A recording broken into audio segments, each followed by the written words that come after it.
You're gonna have to do that flocking option or whatever you're talking about. Somebody come flock this thing. Back on. Mother flocker.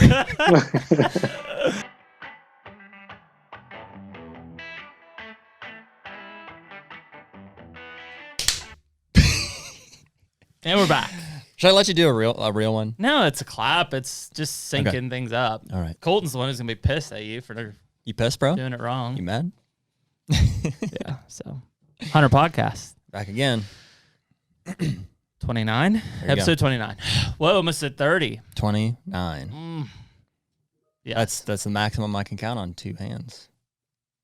How many hands? 2 hands. I can't get to 30. 3. Oh, I can do that on 1 hand. Yeah. I got It's like, how many fingers do you have?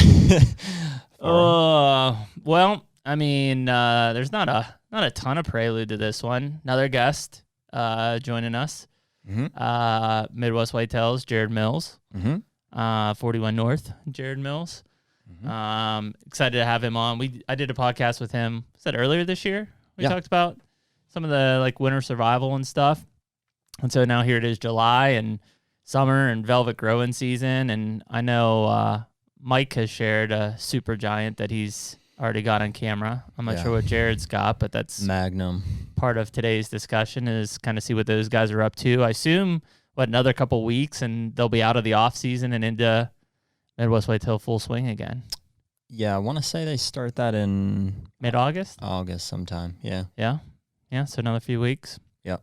So I don't know if we want to try to tie some stuff together. Yeah, so let's we had Bill. Obviously, Bill Winke on early, one of the first podcasts that we did. And it's like a mute. Is that your stomach? What? I heard that from here, dude. What'd you hear? I heard somebody's tummy rumbling. I didn't hear it. You didn't hear your own tummy? Was it my tummy? I think so. So anyways, you knew Bill through Cabela's because Cabela's was the sponsor of Midwest Whitetail. Mm-hmm. You were working for Cabela's at the time as regional wildlife biologist. Mm-hmm. Worked on Bill's farm.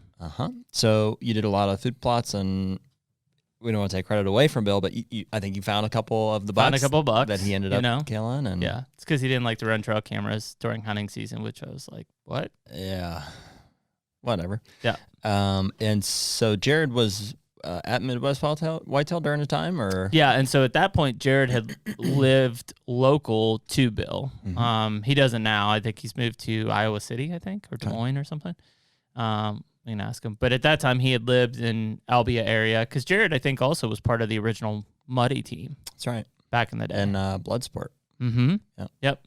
So so he was one of the original pro staffers. Wasn't working per se at Midwest Whitetail, but was doing some production and some editing and stuff like that for them. Cool. Yeah. So did you get to know Jared at that time, or not until more recently? Probably not till more recently. We did have some interactions in the latter part of that. Some interactions? I think it was really around like the deer grow side and stuff. When deer grow started coming on and we sponsored Midwest Whitetail and back in the day. That's right. 2016 or 17. Okay. That's when Jared and I started working together because obviously he does a ton of food plots and stuff. And so we started having our discussions there and just kind of continued them. Jared's done some buck profiles for Buck Score with us. Yeah. That freaking giant he tends to kill. Yeah. Dude, I like Jared. I like his mentality. He's not listening. You don't have to say that. I know. Oh, okay. I like him. I think that he seems like a humble guy, and he's obviously killed some freaking giants. Like, he's a good deer hunter. Yeah. Well, dude, that's it. I mean, you think about obviously people still think of Bill Winke when they think of Midwest Whitetail, but if you start to think about the guys who have been there consistently through the history of Midwest Whitetail, Jared is one of those guys. And seems like every year the guy has like an epic hunt. Yeah. Like just one that you're like, yeah, that was awesome. Yep. He puts in the time and he's hunted some bucks that he hasn't got cracks at. That one was 2 years ago. It was just a slob of a monster. Yes. That's the one that a lot of people are familiar with, the deer walking out of a CRP thicket and he's crouched behind a bush 10 yards away. Yeah. Yeah. Had he seen that deer, before it saw him, he probably would have killed it. It's like, what was it? 220 something. Yeah. Yeah. And that's the kind of stuff that you start to think about. Like, I'm sure Jared will be humble about it, but the guy probably misses opportunities on a lot of bucks that we would all be plenty happy to kill because he's going after some giants. Oh yeah. Yeah, I've watched him pass multiple, 160 type deer that I'd killed. But that's Iowa. I do know he's started to travel a little more. I think he killed a velvet buck in Kentucky last year, too, we can talk about. I think he's done some Western hunts, too. I'll be interested to hear kind of how that's kind of playing into their plans here with Midwest Whitetail, and just kind of where him and Mike and the guys are going to kind of steer this whole ship. Cool. Well, let's get him on. Let's bring him on. Hey. What's up, guys? What's going on, man? I'm much busy, like everyone, nonstop. I can't believe it's July already either. Are you starting to get some rain out there or what? We've been getting we got a little shot last night. It's been in spurts. Went from drought to a week later, we were flooding, and then we back in a little bit of a dry spell right now, but we got a little bit yesterday. Did you feel, I know that, you really live this thing, but I was telling Jeremy this morning, I felt like a tangible shift this July. I don't know if I normally feel that, but literally on July 1st, I was like, let's go. Let's go. Yeah. For me, I'm trying to slow time down. I said, I can't believe it's July and I'm nowhere near ready for September when go out and elk hunt. So what do you got, I guess, Jared, in terms of any kind of changes out of the gate for this year, looking at what's kind of the closest to you? So when do you guys start doing, I guess, call it normal Midwest whitetail season? Is that mid-August? Yeah, that's when we'll really start ramping stuff up. That's when we'll start ramping up the regional shows. We kind of made the decision this year to not stop our quote unquote off-season show. Mm-hmm. Normally we're done by now, but we're still releasing weekly videos. In all reality, we're doing stuff all year round, so we can always create that content. I think there's something good to be said about a little break from a production standpoint, just kind of catch our breath and revamp back up. But from a viewer standpoint, it's nice to give them something consistent and all that content instead of forgetting about Midwest Whitetail for 2.5, 3 months. Yeah, and getting back. So we haven't stopped that, but we'll definitely just ramp up the amount of content starting about mid-August and August, right around the 1st of August when we release Chasing November. So everything kind of feeds off of that. I can't wait when for is that? November. I'm sorry, when is that? August? Right around the first week of November, or first week of August. Sweet. That's the perfect timing, man. November. Yeah. It's an important month. Yeah. That reviewing those, I just reviewed one of the first episodes today, or one of the finals, and I was going through a bunch of trail cam images, and like you were saying, Jared, just doing that kind of lit the fire a little bit. Got you a little more excited. Chasing November, I think it's so perfectly timed, and you guys do such a good job with it. It's like a shot in the arm that I need, like right at that time where it's like, well, we still got 2 months before any of these seasons are whitetail seasons are starting anyways, but it's like, it's enough to get me through. And it's a solid production, so we certainly enjoy it. Yeah. I mean, I think it's one of those things too that, Jared, you guys know your audience. Like when you did take that break, like we didn't, like none of us as deer fanatics took a break, right? We were always planting food plots or thinking about cameras or where the stand's going to go or leasing property, whatever it might be. So like there was a gap there where, we're still out doing stuff. So I think it's just natural fit that you guys continue your kind of off season stuff because we're all doing it. Like we're all thinking about it. We're talking about it. I can remember, I don't know if it was like 5 years ago or 4 or 5 years ago, like when Bill was running it and there was that gap. I can distinctly remember being like, I would check back on Monday. And I'm like, what the hell? Like, where's this next episode? He's like, oh, we're taking an off-season break. I'm like, no. What are you, teachers? I need Midwest Whitetail. Are you teachers? What, are you on strike? This is ridiculous. There's no hunters union. Oh, this is crazy. There's no doubt it was designed for the production crew. It's a lot producing that semi-live content, but we have a really good team in place now, and I think we can handle it. And everyone chips in with the content. It's not all centered around one main guy. And so that's helpful where I can provide content one week and Mike can provide content and whoever else can provide content. Splitting it up is nice to just kind of help each other out. And like I said, and like you guys alluded to, I think it's important for the viewers to not have that break. And it helps, just with our just presence Yep. digitally to do it year round. So how many guys do you have like as like the core team this year? So it's pretty much our internal. So we have, including myself, we have 5 full-time employees. So all of us will contribute. And then Mike Reed, who's not an employee, but he's a part owner. So it's that group. So it's myself, Josh, Drake, and Mike as the main 4. And then Max and Grant, our 2 newest employees. They'll support us with content too. They're a couple of our. Those guys have been doing a great job. I saw the piece they put out for the Fuse sites the other day. I can't remember his name, but he's got like a really good attitude. I can just tell in the tree. Seems like fun guy to have. Yeah, those guys are awesome. I mean, that's the biggest thing. And I know you guys have talked about our internship program, but they were both interns and came out of that. There you go. And that's the best thing about that internship program is we get a feel for the guys that really fit our model. And more than anything anymore, I look for guys with the right mentality, the right attitude, more so than production experience. I look at that, of course, but that's a very secondary thing. You know, it's just about having the right guys on our team, selfless guys that want to contribute and then have the ability to learn, because it is a pretty steep learning curve. And, you know, the workload is a lot, especially in the heat of the fall. So guys that can handle that and respond to feedback and guys that can take initiative. We don't have a home office or anything. So we're all spread out remote. And that takes a special person too, to be able to initiate themselves and get work done without someone over their shoulder. So it's all about good people. And we have a really good group right now. That's awesome, man. Yeah, it's really cool. I mean, that internship pipeline has been, you know, so lucrative to the Midwest Whitetail brand over the years that, you know, it's really set a tone to probably who the quality of people you're getting into now that know, like, hey, if I do this correctly and if I work my ass off and I show that I'm a team player, there's a good chance that there may be a long-term spot here for me. I think Bill told us it was like what, a 95% placement rate of everybody that somewhere was an in intern, like found a spot in the industry. Yeah.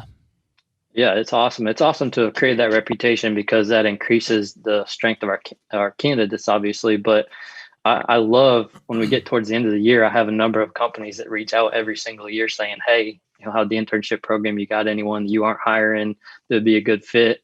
Wow. That's pretty cool. Like, you know, I love being able to help guys get into the career they want to get into. So it is pretty cool. It's cool looking back at the history of the internship and how it's come all for full circle. I started back in 2010 and was running the program, you know, for a couple of years there before I left, but and now I'm back running it again. So it's kind of cool just to look back on that history. Obviously you guys aren't you guys are like playing in the majors here, but it's almost like you got your own little farm league there that you're kind of, you know, transforming the players to bring them up and then disperse them out there.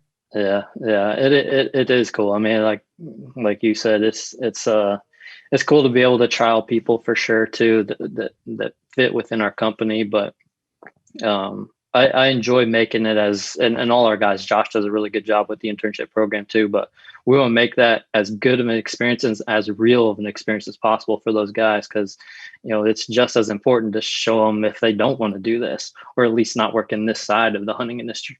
Yeah. Everyone wants to get in the hunting industry, but you know, this may not be the right avenue. You know, we show them what it's truly about. Yeah. There's a lot of sacrifice there. Well, it's interesting you say that because, frankly, that's how I got in touch with Midwest Whitetail initially. Was there was a Facebook post put out or whatever about we're taking applications for internships, and I wrote, I don't know if it was like Bill's personal email, but he was the one that got it, and he responded to me, and I was pretty specific about like where I was at in my college career and what I was looking for out of an internship and what I would or wouldn't be able to pull off in terms of like a fall commitment. And he wrote me back and just basically told me straight up. He's like, yeah, you seem don't qualify.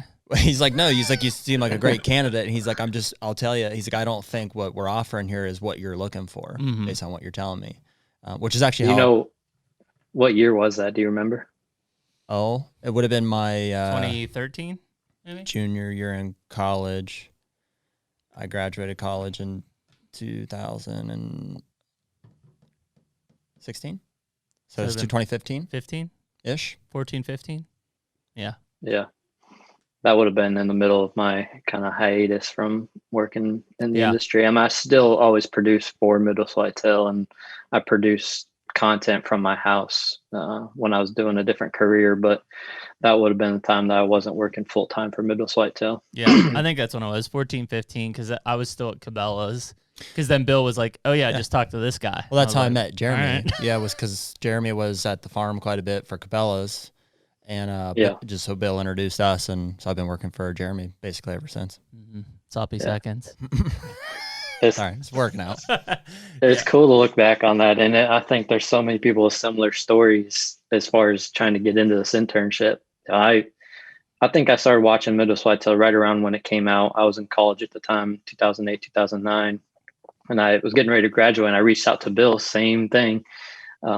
Just, you have any internship programs available? And that time they didn't have anything official. He had some local kids kind of helping him film and stuff. He responded and said, we don't have anything, but I'm sure we could create something. Why don't you drive up here to Iowa? I was going to school down in St. Louis and playing baseball.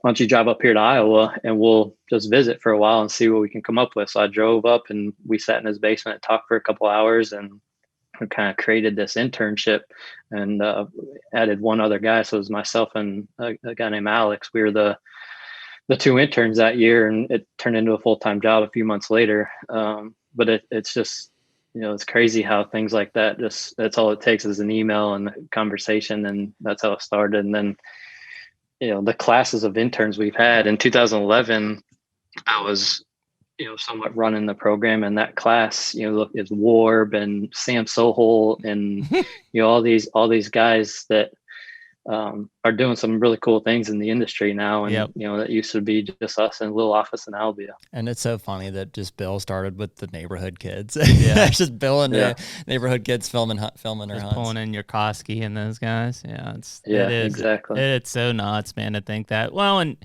you think about the evolution of this series, at one point, like even take all the regional series, like with Colton's uncle being part of the Eastern series and stuff. Like, dude, the amount of content that was coming out of this machine was just, it was almost overwhelming. Like, there was just content everywhere. Like, any day of the week, there was new pieces hitting, YouTube or wherever. And people are just consuming this stuff.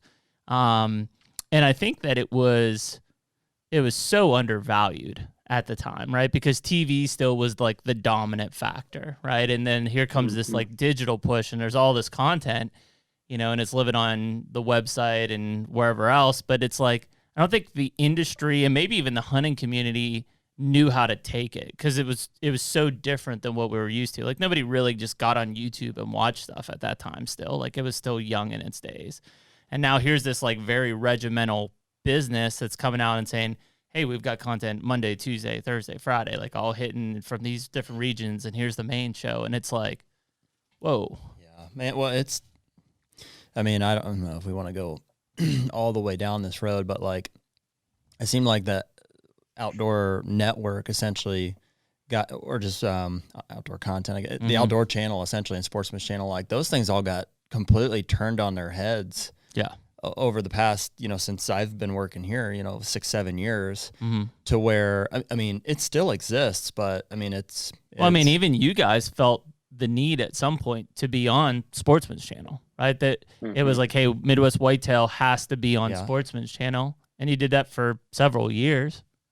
Yeah. Yeah.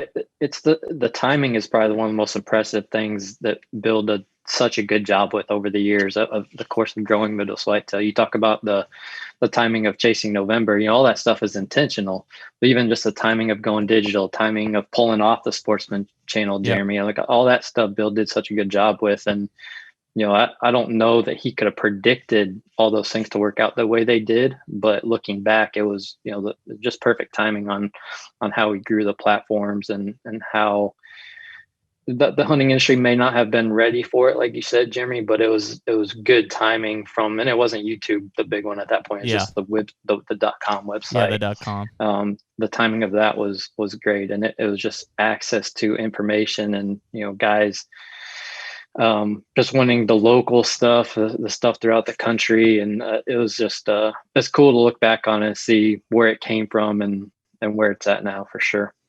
It's gotta be, I mean, not to be doom and gloom, but like, doesn't seem like we're out of the woods yet. Like, you know, when the outdoor the network stuff got turned on its head, like I said, it still exists, but it's pretty sloppy.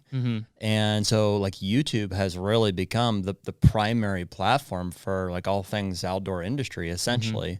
Set aside, you know, you've got your OTT streamers, you've got like Outdoor America and Waypoint. There's two others on. Yeah, you got Pursuit and Mossio Go, Realtree 365. Like, you've got a bunch. Yeah, but like even now though, like it's just kind of, it makes me a little like, we put this on YouTube, obviously. And I just feel fragmented, and sometimes it is like, and Bill was Jared. I remember having the conversation. It was probably in 13 or 14 because we just started Stone Road, and we were doing some things with Bill, and he was so adamant about having it on the website. Like, everybody had to come to the website. And I was like, well, you know, ultimately, man, it could be the sum of all parts, right? You could be on Facebook, you could be here, but like, you know, and you just use all of those together. He's like, no, like this is where I want them. And it evolved to where like you needed to be in multiple places. Right? I still got, excuse me. I still got that sense. Are you dying? Yes, I'm choking on my water. I still got that sense from him when we talked to him a couple weeks ago. He wants it in one place. And I understand it's the quality of the impression and the quality of the traffic. 100%. He believes and is really promoting that. But yeah. But now I feel like we're almost forced to be fragmented. And it's not that there's no right or wrong to it, honestly. But it's like, I feel like I do need to be on Realtree 365, and I do need to be on YouTube, and I do need to share at least a few minutes of it on Facebook, and then maybe that drives people to some other place. I think the unfortunate thing is, like, it should be YouTube or something like YouTube, like just a very accessible network. The problem is where you run into censorship is like that's where we're threatened as hunters or just as our lifestyle, and we don't control that platform. Certainly we're not alone. That's what Bill loved about the website. Is he 100% controlled that platform. Didn't matter what anybody said, didn't matter what Google decided, didn't matter what Carbon TV or whoever else decided. It was like, I'm on my website and I control this place. Unless Amazon owns your domain and they then you're screwed. Decide to start getting frisky. Yeah, then you're out.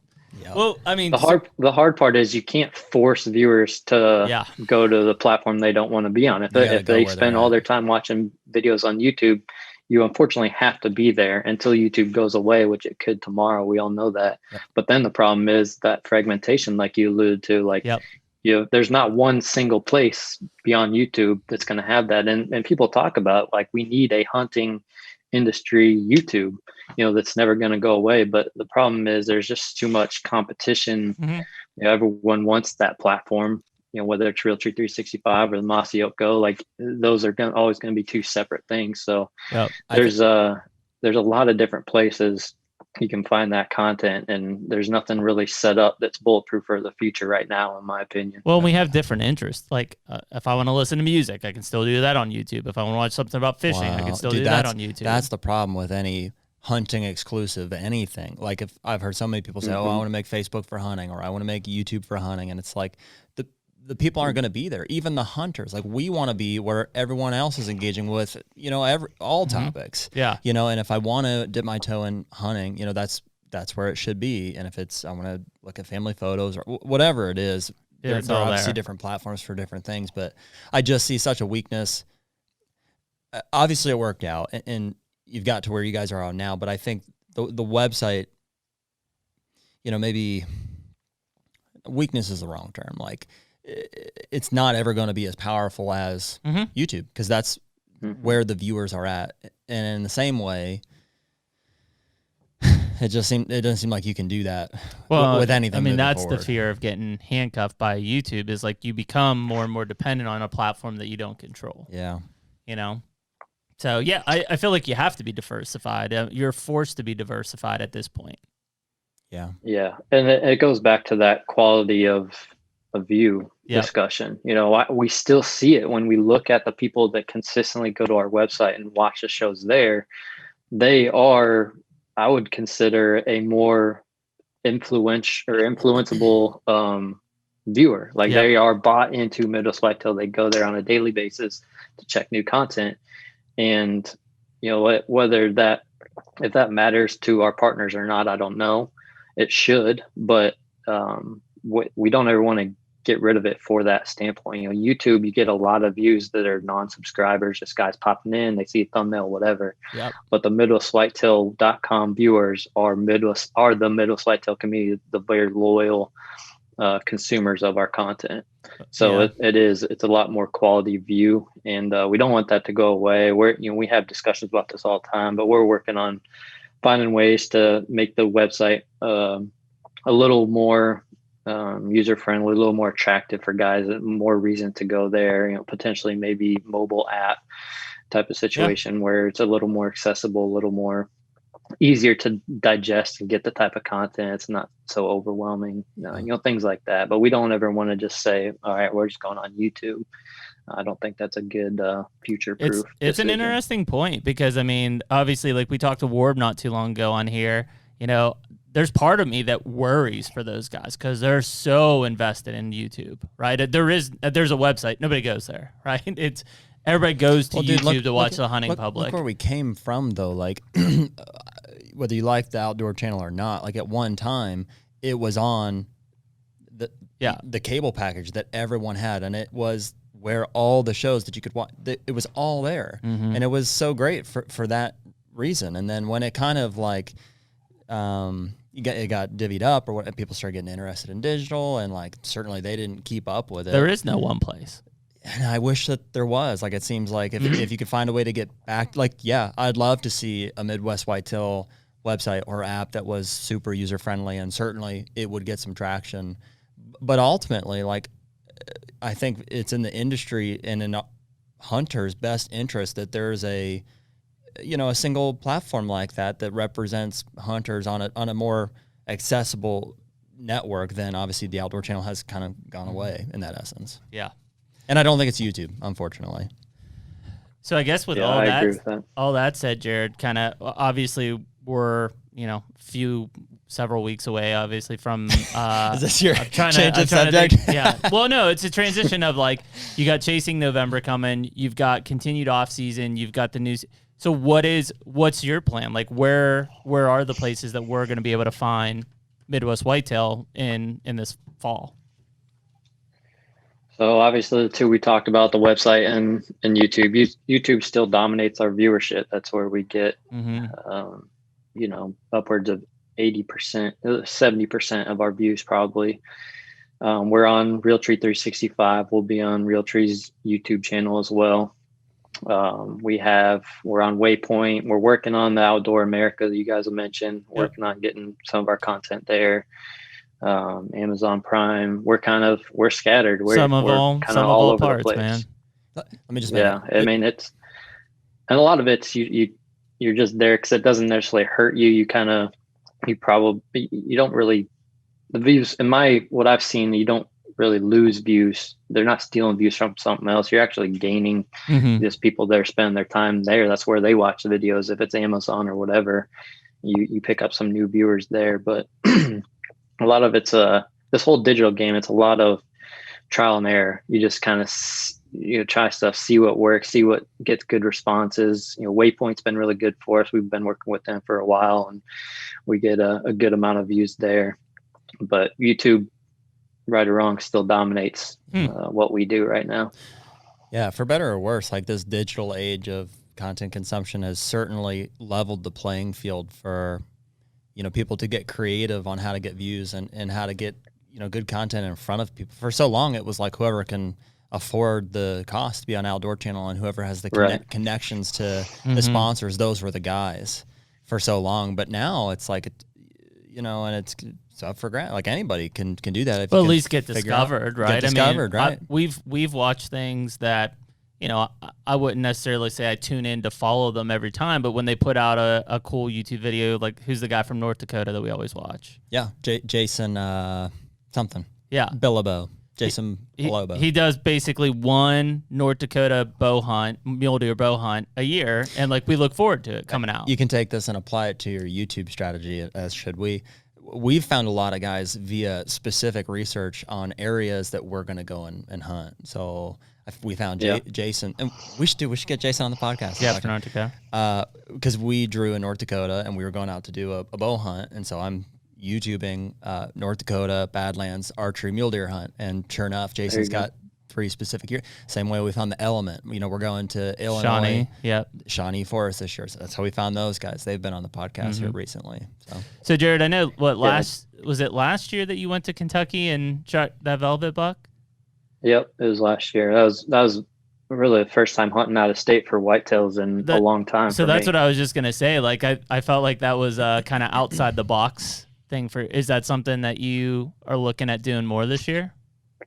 Potentially. I haven't really figured out if we're going to. That one kind of developed from, I mentioned Grant, one of our newest employees.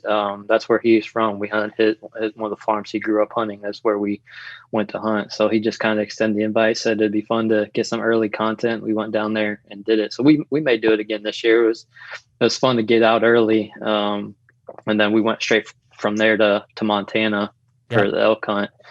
So it can be a busy September if you start hunting that early compared to October usually. But the cool thing about that trip was I was able to take my wife and daughter. So it was more of a little more family, and I wasn't gone for as long, which is the hard part about having kids, as you know. Yeah, no doubt, man. Did you mount that velvet buck?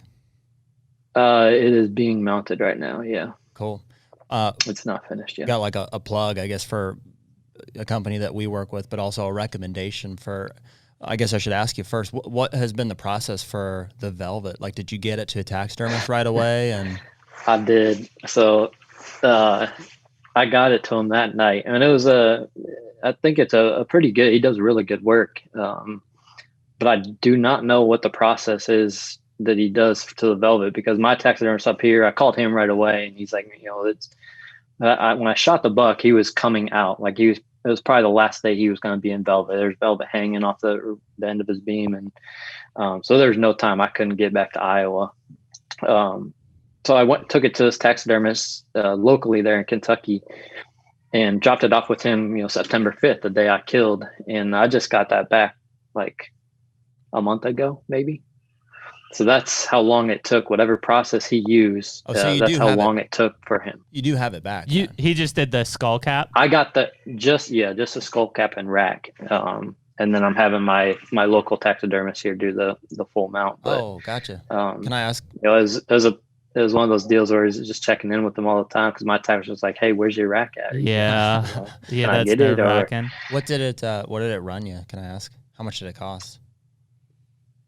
For the guy in Kentucky, it was like $50. $50 to do it. How did it look? Good. Yeah, it looks pretty good. I mean, I wonder if he did my first and only one, but dry or yeah. So the two methods that like we're aware of would be injecting formaldehyde, which I think is for he did not do for earlier ones. Actually, I guess there's 3 ones that are still like very blood filled in velvet. Yeah. The other one is freeze drying, which I guess they put. I think a lot of people do the freeze dry method. And the third, which sounds like definitely is not the case with yours, is they'll reflock them, where it's basically a fake velvet they put on and it looks like crap. Yeah.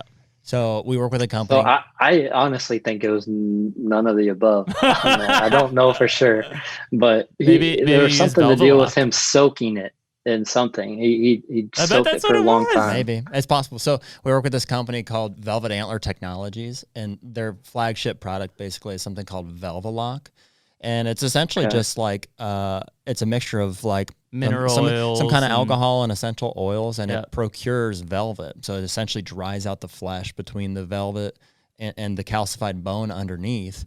And it's like $29.99 for a bottle, and it eliminates the need to even take it to a taxidermist. You just spray it in the field, like on it, and just let it dry. And if it's like really in velvet, like there's a lot of blood, you just soak it twice, but you just let it dry, and it's no bugs. And it's just a spray. You don't have to soak it. Like it's a spray bottle, and you just drench the thing down, and it just dries it out and pushes all the blood out, and it's set and done.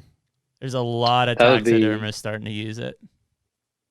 Interesting. Yeah, whatever he used, it was some type of soaking procedure, and it took forever to dry. Because every time, unless he just tell me this, but every time I checked in with him, he's like, "No, not quite dry yet. Not quite dry yet." This is 72 hours, and you're done. Well, if it was like my guy, I kept asking where mine was, and it was because beetles were eating the velvet off of my buck. Yeah, I sent him a skull to do a European on, so I soaked it with this Velvelock, right? Velvet was perfect, right? All the fluids pushed out, and it was close to. It was probably within I think a day we messed yours up too. So I don't know if I talked to you about this because I talked to AJ since. Yeah. The curing of the velvet process should not always. I suppose I don't know a whole lot about beetles, but he said that they have had guys treat it and then do the European mount, and the beetles don't touch it because it's been completely removed of blood and stuff. Yeah, you put yours in the freezer. Afterwards. And so he's thinking maybe that's why. I had to because there was meat and shit all over the skull. On the skull, yeah. It would have stunk so a little bit. Is yours ruined then, Jeremy? It's now hard antlered. Yeah, it's not ruined. It's just it's shed out of its velvet. Yeah. I got it back in the mail, and I was like, son of a bitch. Yeah. You're going to have to do that flocking option or whatever you're talking about. Somebody come flock this thing. Back on. Mother flocker. Well, so dude, if you head back down and do that farm, let us know, and we'll send you some of that stuff. It'll make the process. They also have faster. another one they just put out called Hide Lock. So same thing, when you cape out, like as soon as you get that thing caped out, you just soak it down on the inside, and it'll make sure there's no hair slippage, nothing. Like it's for just those hot hunts. It's just something to like. Like if you're going in the backcountry doing an elk hunt or something, like dude, how the hell are you getting anything that quick out of there? You know? Does that Velvet Lock, is that what it's called? Yep. Does that work on deer that are coming out? Yes. Like that's one of their biggest like selling points is so with injecting formaldehyde and all these processes, there is no good way of preserving velvet that's coming off. You can't inject a flappy piece of velvet. So yeah, you just spray it and it preserves it exactly the way that it is. Okay. Because I think my taxidermist actually sent me something, said, "Hey, buy a bottle of this before you go to Kentucky." He said, and I don't think I bought any, but I remember him saying like, after I killed that one, he's like, "You can't spray that one. That one's too far along." That it wasn't going to do it. So it was probably something different. Yeah, we'll send you some, man. It's good stuff. I mean, it's just when we go on those, so we'll be in South Dakota and North Dakota starting on September 1st. Which we got some rain in last night. Thank God. Praise the Lord. Yeah. Awesome. No fires. Quarter inch. We'll take it. Quarter inch so far this year. We'll take it. Yeah. But like that, we'll just carry, it's so small, like it's 20 ounces or something? Yeah, probably. You just carry it around in your pack. You don't even know it's there. Yeah, that's awesome. Yeah. Are you guys hunting public up there? We are. So we're hunting private in South Dakota because you can't hunt public until October 1st as a non-resident. Stupid rule. So we got a lease there, and then we're talking to some neighboring landowners potentially to get on their place as well. But in North Dakota, we'll hunt public. Yeah. Awesome. Yeah. That'll be fun. It's crazy, man. It was a really cool experience for us. It was the first time we were out there last year and just ran into a ton of bucks on public land, a lot on private land as well. But a blast. There's plenty of space out there and just really cool country in the Badlands. It's just such a foreign deal to, I think, a lot of whitetail guys, especially, we've been talking a lot about like Michigan and PA, buckpole, heritage, like a North Dakota mule deer hunt on September 1st is not that at all. No. It's just such it's a whole different realm of hunting. And as we've tried to just expand our season and even out of state and into different species, like, man, am I glad that we came across velvet mule deer hunting because that's freaking, there's so much opportunity and it's so much fun. Plenty of breathing room between that and the opener for whitetail. Yeah. And it doesn't cut into the rut at all. Yeah. It's a lot of spot and stock. Yeah. Is it pretty open country out there? All spot and stock. It was the Badlands. Yeah. Okay. Yes. Yeah. So typically it's I think going to be pretty different, this spot we got in South Dakota as opposed to North Dakota, and they're only 2 hours away from each other. North Dakota's in the Badlands. So, and it's weird how like all of a sudden you're in the Badlands because it's like we're driving. There's a lot of like sunflower seed or sunflower fields and, just big, I don't know what you call it, tundra, Yeah. pasture Yeah, stuff. big pasture ground. And then as you get closer and closer to the river, all of a sudden it's like there's the Badlands. Like you can see them on the horizon. And then you start getting into like less and less whitetail, and there's pronghorn kind of all throughout. And then all of a sudden you'll start, there's a muley doe over there.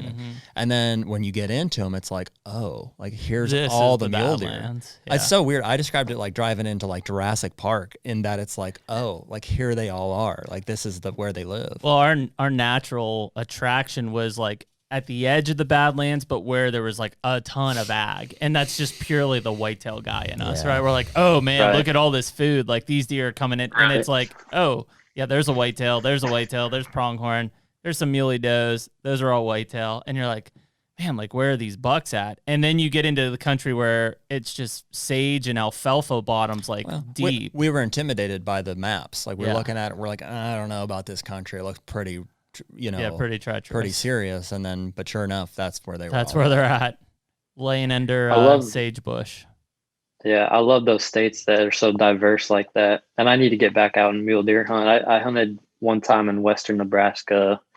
I think in 2015 it was, and it was awesome. We just hunted public land out there, and the amount of bucks we got on some really good deer. Drew Yarkowski killed a really good one that year, and you get back out and do that's a fun way of hunting for sure. That spot and stock. It's a great way to kick off the season. I mean, you have so much like momentum built up in August, and like you got cameras active, but you're still a month away in most states. And it's like, man, it's like, is it ever going to get here? Most of your food plots are already in the ground. So you're kind of just shooting and like just hanging out. We're like less than 2 months away from this mule deer hunt. I know. It's coming quick. And I should say too, in contrast, Jared, to in South Dakota, which we've not been yet, but we're just looking at maps and stuff. It's a lot more, like prairie and like rolling hills. And it seems like there's like a similar population of... There's like one county in South Dakota to hunt mule deer in, and we're in it. Yeah. So, oh, wow. It's a big county. That's though. cool. Yeah. So so this lease we have out there is 1,000 acres, which around here is big. Yeah. Out there is like one of the smaller tracts of land that you'll come across. So initially I had a lot of luck calling and getting permission from surrounding landowners out there. They're like, yeah, it sounds good. They've got 5,000 or 6,000 acres. Like, yeah, we've got some mule deer. But all of them had that tone in their voice when we started talking about when we're coming out and weather. And he's like, and then they would realize like, oh man, it's just been so dry. Like the fire concern is they're like, in fact, so some of them were just like, well, let's just wait and see. And some of them were like, you know what, actually just maybe this year's not the year. Yeah. So we're not sure what we're going to get into yet. Yeah, it's crazy. I've been bitten by the elk bug, so that's kind of my September, the thing I get excited about for September. Like I said, last year was the first year I went out early for whitetails, but I love going out west. If it wasn't for the big whitetails in Iowa, I'd probably live somewhere like Montana or something. And it's just the amount of game and just the environment. I love it. I look forward to that probably more so than whitetail season right now. Don't say that. Your show's called Midwest Whitetail. Yeah, I know. It's bad. I was warned that I shouldn't start elk hunting because that'd be the case. But so, Jared, when besides the elk hunting side, you mentioned like the Kentucky trip being one of those first ones you took out of state. Is it just like the number of tags in your pocket and being in Iowa that is kind of limiting you from going to, like, we go to Kansas or we'll be in Southern Illinois this year? To like go out and try different things, or is it just you got so many opportunities where you're at? Like what's kind of your mindset? It's a combination. I'd say it's a combination. It is really hard to leave Iowa. Yeah. During I'll switch you at some point, right? if you want. I mean, come on up. No, it is really hard to. It's hard to leave Iowa, and now that I have bought my first piece of ground, I get a third buck tag. So there's never a time when you're really tagged out and can't do any hunting. So that's part of it. The other part of it now, I may have missed some of my window to do a lot of traveling now that, I have a little girl and that gets tougher. And then also just from a work standpoint, I think a lot of people probably think I hunt for a living, but it's hard to be gone for a period of 5 days or a week just the amount of videos and stuff that we produce, and that I'm reviewing all the time, and the correspondence with different people. I mean, it gets to be a lot. It's hard to just take a 5-day or 7-day period off. So I'd say it's a combination of those things, but it's hard to leave Iowa in the fall for sure. Does your little girl have any interest in hunting at some point? It's a little early to say, but I would, all signs point to, yeah, she's 2, she's 2.5. How about, what's your wife think of that? She all for it? Of my daughter? No, yeah, she'd be all for it. Yeah. She has no interest. She's not against it, obviously, but she has no interest. She'll admit that she thinks our daughter will kill something before she does, for sure. The other day I was going somewhere, I don't remember where, but my little girl, she was throwing a fit on the stairs saying she goes, Daddy, I want to go on a hunting trip and I want to shoot deer and turkeys too. And so she just, she loves animals. She'll like hug all my mounts and all that stuff. She let everybody know that's really what you do. You just travel around and shoot things. Yeah, apparently that's what I do. It is funny, man. I mean, it's so mine are 5 and 9, and it took. I didn't take my oldest out till he was 7. Like actually for like him sitting, like we went out, but like he didn't hunt. And then it was just kind of like slow introductions. And then last year he was really into it. But like my 5-year-old, like, and if I would have let him, he probably would have shot one when he was 4, and it's just different kids take to it differently, and kind of, either they have an interest in it or the interest is there and it'll take longer to form, or they've got no interest in it, but it's crazy. Cause like, even if I'll get a big buck on camera in Pennsylvania, like my season's pretty much a wipe until one or both of them shoot a deer, cause I just won't hunt. I'll be taking them. Yeah, I think it's very interesting to see, because I know guys that are just like guys my age or older that are just ate up, obsessed with it, and their kids have no interest in it, even though they've been exposed to it. So I think different kids take to it differently, but I think the experience also plays a big part. And that, I'd be curious to know your opinion, having a little bit older children than I do, is, we want to make sure we're creating this next generation of hunters, but I always question, are we doing it the right way? I watch you want to make it a fun first experience for them early on. You want it to not be too difficult and all that, but at the same time, we have so many things competing for these kids' time. And as they get older, we take some of the fun and some of the challenge and a lot of the reasons that we do it and that we love it, we take some of that stuff away from kids early on. When it comes to picking between playing a sport or doing some other activity or hunting, well, they're going to think, if we do everything for them, except pull the trigger, basically, set them up, box blind, all this stuff, they don't do anything. Again, we want to make that first positive experience, but are we really representing hunting, for the reasons that we love doing it? So I think about that a lot. I just know how much I love the challenge of it. I think it's a really good point. I think one of the things, like if I look back when I started to hunt, so like in Pennsylvania, we couldn't hunt till we were 12, right? We were just talking about this with Chris Duncan from Muddy. He's got some young kids too, and we were kind of debating like the crossbow application for kids and like box blinds, all these things that make hunting so accessible for kids. And I don't have kids, so like I don't have first-hand let's be honest, none of us had that when we grew up hunting. No. Like we weren't in a box blind. And to Jared's point, I mean, dude, it's pretty night and day from like what you and I. It's a whole different ballgame. Jared, like I went out and found this tree stand. It was my neighbor's. I thought the seat was like the umbrella type of deal. To like my dad taking me out to the box blind with my crossbow and shooting a 4-year-old the first time. Like that's night and day. It is. And I think to your point, Jared, the challenge aspect, because that's what I love. The one thing I will say, and again, not that I'm the right parent or doing it the right way, is that those kids are in the woods checking cameras, setting stands, reading sign long before they're hunting with me. We'll go out this weekend and move some cameras around and we'll check sign and we'll talk about where we're going to put stands. And like, it is the prep of the hunt. And it is partly because, like when the time comes, like I've got cell cameras out. I know that there's a good chance that a stupid 1-year-old's going to walk in front of that blind and one of them's going to get a shot, and I didn't have that when I was younger, which it definitely poses a challenge because they're still young, but I don't want them to not be challenged at all. But I also don't want it to be too challenging to where they lose interest.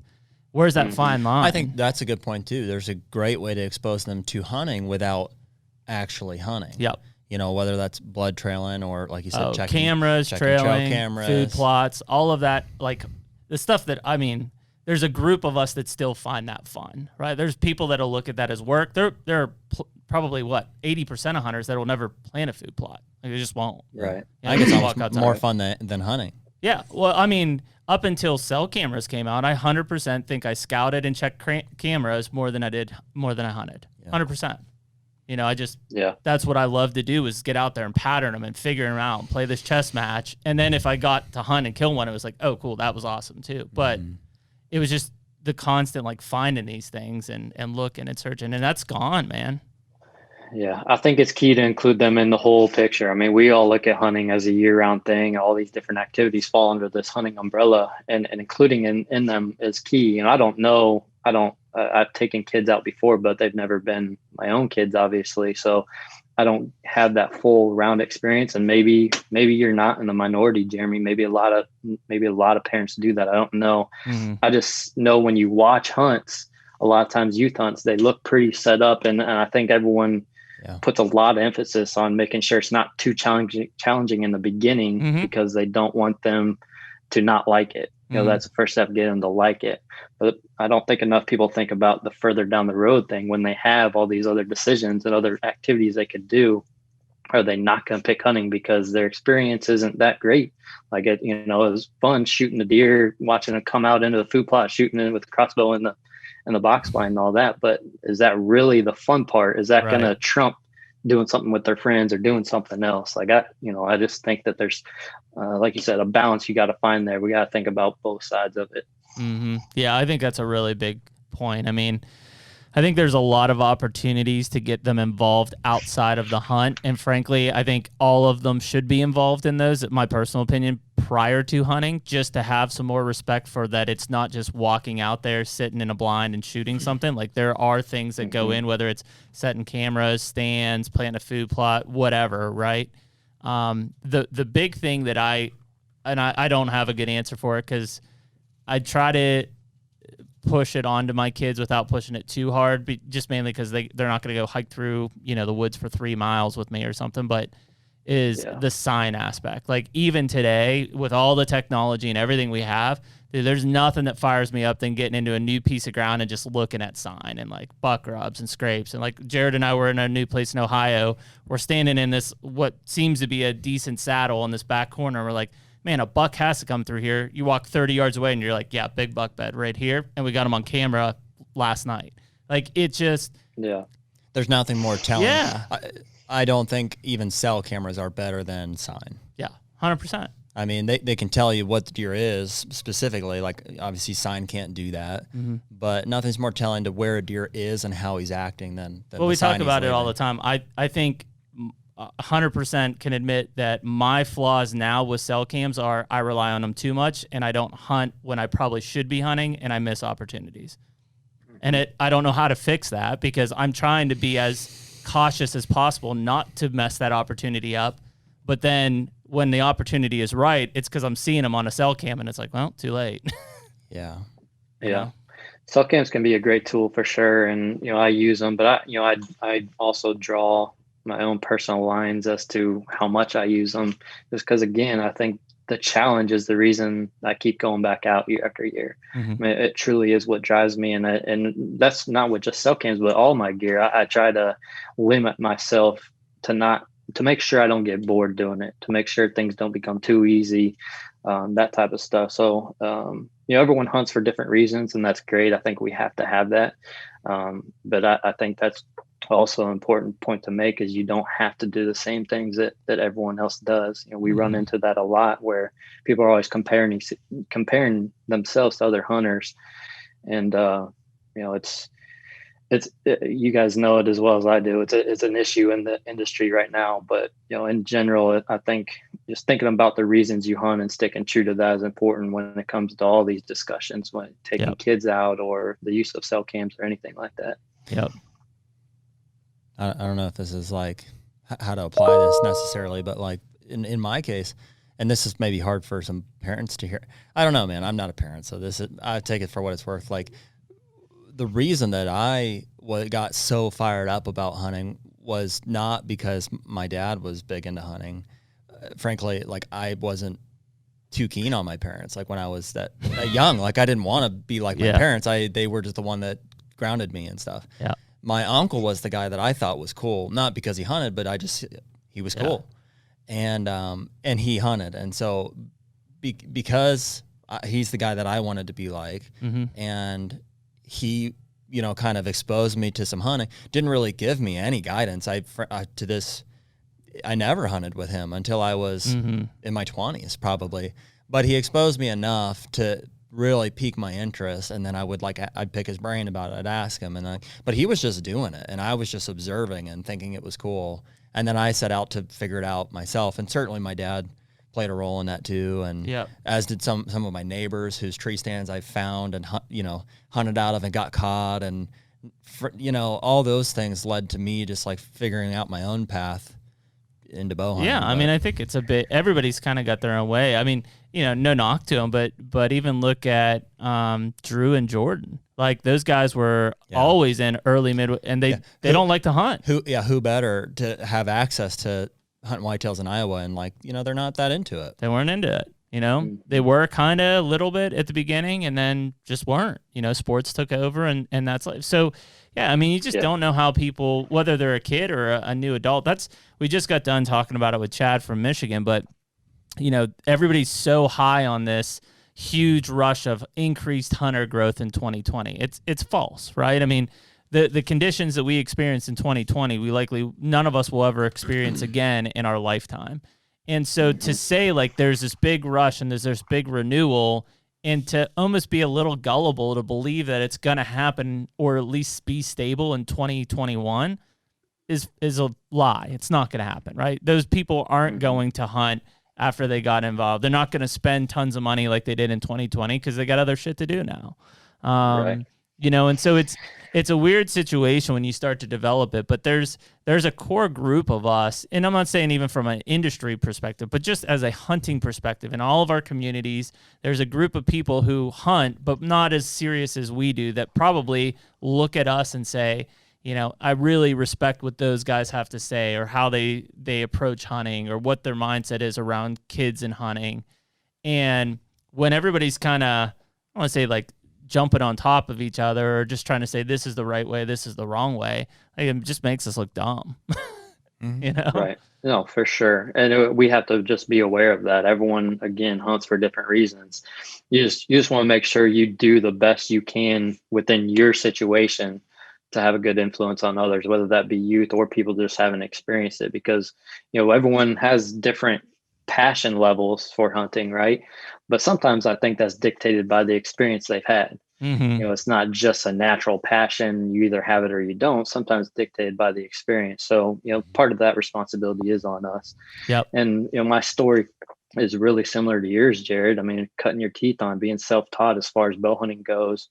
And, a lot of the most serious guys and guys that hunt more than the average person have stories similar to that. So that's kind of where that whole thought process came from with regards to youth and trying to make sure that we do our part. And if we can be advocates, so we know how much of an impact hunting has had on our lives. Yeah. And so we can advocate for that, but we got to do it the right way and make sure that we're not shooting ourselves in the foot from the beginning by thinking we're doing the best possible thing when we may be hurting ourselves. So it is funny though, because I mean, Jared and I have the conversation all the time where it's like what if you don't hunt? Like, what do you do if you're not a hunter?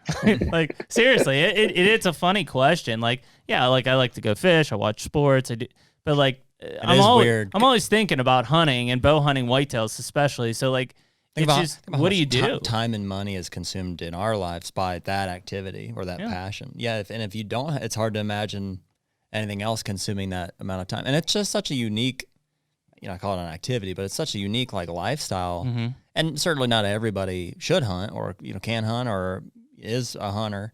But it's hard to fathom like what else could occupy that brain space.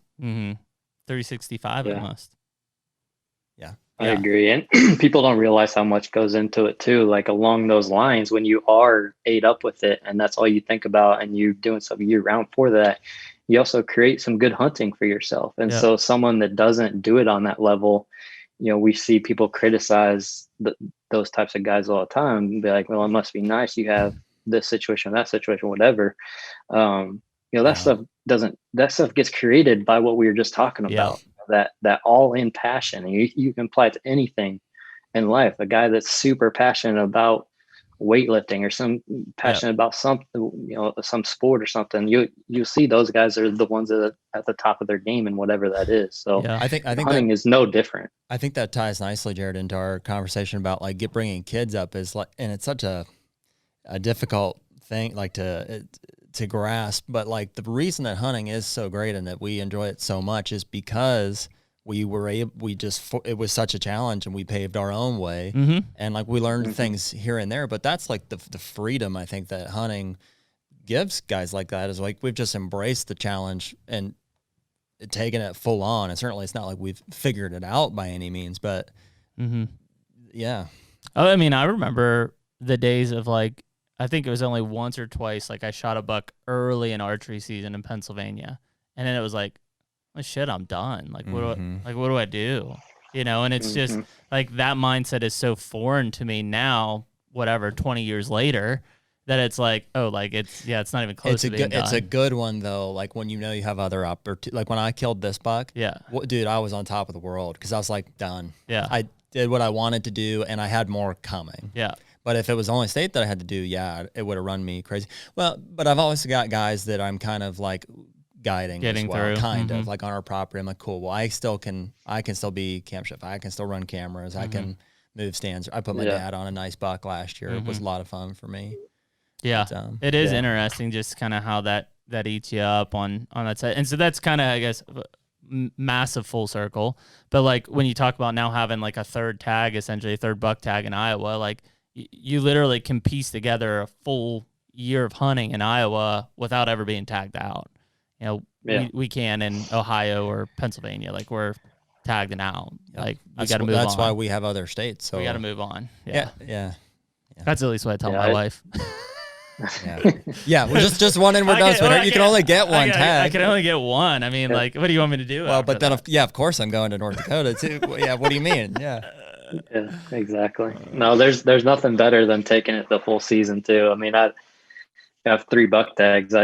I've never used all 3 in a season. That I don't anticipate that happening very often, anyways. But it's nice to know it's there, and you can at least keep going to the tree, knowing that there's a chance. Well, we're coming out to see you in 2 years. 2 years, maybe we'll not have the see points. You, but we're coming to Iowa in a couple of years. 2 years, we'll have the points. What do we have? 3 points? Yeah, maybe 5. Yeah, 3 right now. We're working towards it. Yeah, it's amazing. I know guys with 5 points that didn't draw this year. I mean, obviously it depends on the zone, but gosh, that creep is maybe getting 3 real. years then. We got chopped out of Kansas this year. Still kind of stings. That one hurt. I think it's Jeremy's fault. No, dude, I was 7 years, six. Exactly. He was bound to not draw eventually, and we were all in the same group. You're 1 for 3. 2 for 5. 3 for 5. I'm 3 for 5. 3 for 5. All right. Jeez. Yeah, sucks. So we're gonna try Illinois this year instead. Southern Illinois. Yeah, there's like 300,000 acres of Shawnee National Forest, along with some other state forest ground and stuff. We got some small leases there too. So we're still gonna take a week. We got an Airbnb out there. We got the same group of guys. We're just gonna go mobile deer. Give her a shot. Mobile deer camp. Yeah, we're going out in 2 weeks to hang a bunch of cameras and observe what we can. It's actually we'll be there. The Whitetail Properties meeting. Mm-hmm. We'll be out there for that, and so we'll do some scouting, and then we'll come back. Second week in November is what we're going to try. Yep. Yeah, it'll be pretty awesome. Cool. What do you think you're going to hunt most? So you said when did you pick up the new piece this year? No, this is the property I bought in 2017. Oh, yeah. With Mike. Yep. Yeah, our river farm. Yep. So yeah, I obviously spent a lot of time there. My hunting situation is so unique with regards to my permission. I have permission on a few different farms, and a lot of them are the same landowner, but he runs like a small scale outfitting business, if you want to call it that. But a lot of his buddies and stuff from out east, when they draw tags, they come. So my permission is dictated by how many people draw, what zones they draw, like which farms they draw from. So I get moved around all the time as far as which properties I can at least buck hunt. Gotcha. So I don't really know which one I'll end up on yet. So I don't really know how much time I'll spend there, depending on which deer are around. But that's just kind of, they're really good farms. It's just, there's a lot of hunters that come in, and I usually just give them dibs on wherever they want to go. And the reason I have permission to hunt those farms is because I help him with the business side of it. So I set up cameras and stands and take his hunters out and provide them trail cam intel and all that type of stuff, which is nice. Which is fun. It's pretty cool. You know, guys that are coming from the states where their first experience hunting Iowa, and it's a dream hunt for a lot of those guys. So it's cool to help with that. Yeah, that's a good trade-off. Well, you guys should have some pretty good bucks on the river farm this year, right? Yeah, it's amazing. That farm just keeps producing. But yeah, we have some good deer that we're looking forward to. It's not a giant farm. It's, you know, a little over 200 acres. But I bet we have, I don't know, 6 or 7 mature deer that should be around this year. That's the right 200 acres. I'm curious to know, and like, don't worry, he'll never watch this podcast. What's it like co-owning a piece of property with Mike, or just anybody? It's good. I mean, there's a lot of challenges to owning a piece with anyone. I mean, I think that's pretty obvious. You have to find the right person, and even Mike and I don't always have the same goals. The one really important thing I think is you have to both be able to put in the amount of work and time on the property. You know, to me, that's the thing that I see or hear stories about ruining those type of deals quicker than anything, is one guy puts in all the effort, but everyone reaps the rewards from that. Fortunately, Mike and I both put a ton of time and effort and resources into that property.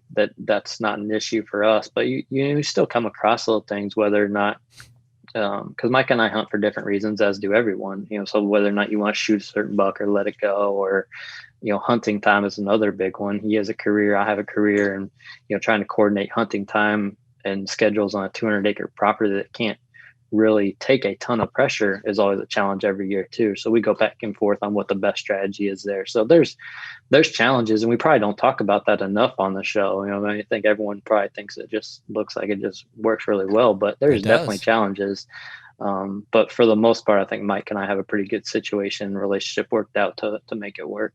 That's cool, man. Yeah, I would say that. I mean, it's a business relationship, like, and you know, it's a partnership at that, and so it is. I mean, owning land is a very emotional thing in its own right, as is hunting. Yeah, and then to share that with someone is, you know, can be difficult. So yeah, it's cool to hear that from you. It is interesting, and I suppose I know it's interesting, but to hear you say that we should talk about it more. Like, so should we? You know, and we do, like, from time to time. I've been living in that for a long time. With where I hunt is a family farm that my parents own in eastern central Ohio, and we've got 5 or 6 guys. The only one that I've brought to the table is Corey, who's a good friend of mine who's coming to Illinois with us. But it's my dad, my uncle, who I said was kind of an inspiration for me, a good friend of his, and a good friend of my dad's. And yeah, it's 1,000 acres, but a lot of it's old pasture ground, and it kind of hunts like 400. And so we've certainly had our, you know, fair share of headbutting, and some of us hunt for very different reasons, like the full spectrum. But even, you know, more recently, as Jeremy and I have hunted more together and gotten more leases, and you know, you and I have never had, I don't think, any conflict on any of those properties. But as we've started to bring new people in that we're working with, Corey and your dad and whoever else, like, I still don't think there's any conflict, but there is an element of having to figure out. Well, I mean, who gets to hunt when, and how do we? Even Corey and my dad, like, I mean, they have different standards of a buck than we will wherever we're at. You know, and that's just how it is. Which I don't care. Like, kill what you want. I think we're both in that mindset, at least. But sure. I think the one thing that helps our situation too is it's not the only place we both hunt. Right. That's huge. Permission farm. That's a big one. Well, dude, that's just like deer hunting, man. Man. The reason that there's conflict at all is because it's a limited resource that we're all vying for, and we're all doing it for different resources. Yeah, that's a huge point. Frankly, that is why we went out and started looking for other leases and places to hunt, is because I got so frustrated with my situation because it was my only, that's all I had. And when my best 2-year-old got shot or whatever, it was just so, it was devastating. Yeah, then what do you have? Yeah, you're just waiting for the next. Yeah, so that's a great point. Yeah. Yeah, it's probably the best advice I'd give someone. It's probably not possible to find, a clone of yourself as far as why you hunt and this type of stuff you do, but the as close of a like-minded person you can with similar goals. Yeah. That's really the only way that situation works. That certainly helped us. I know that.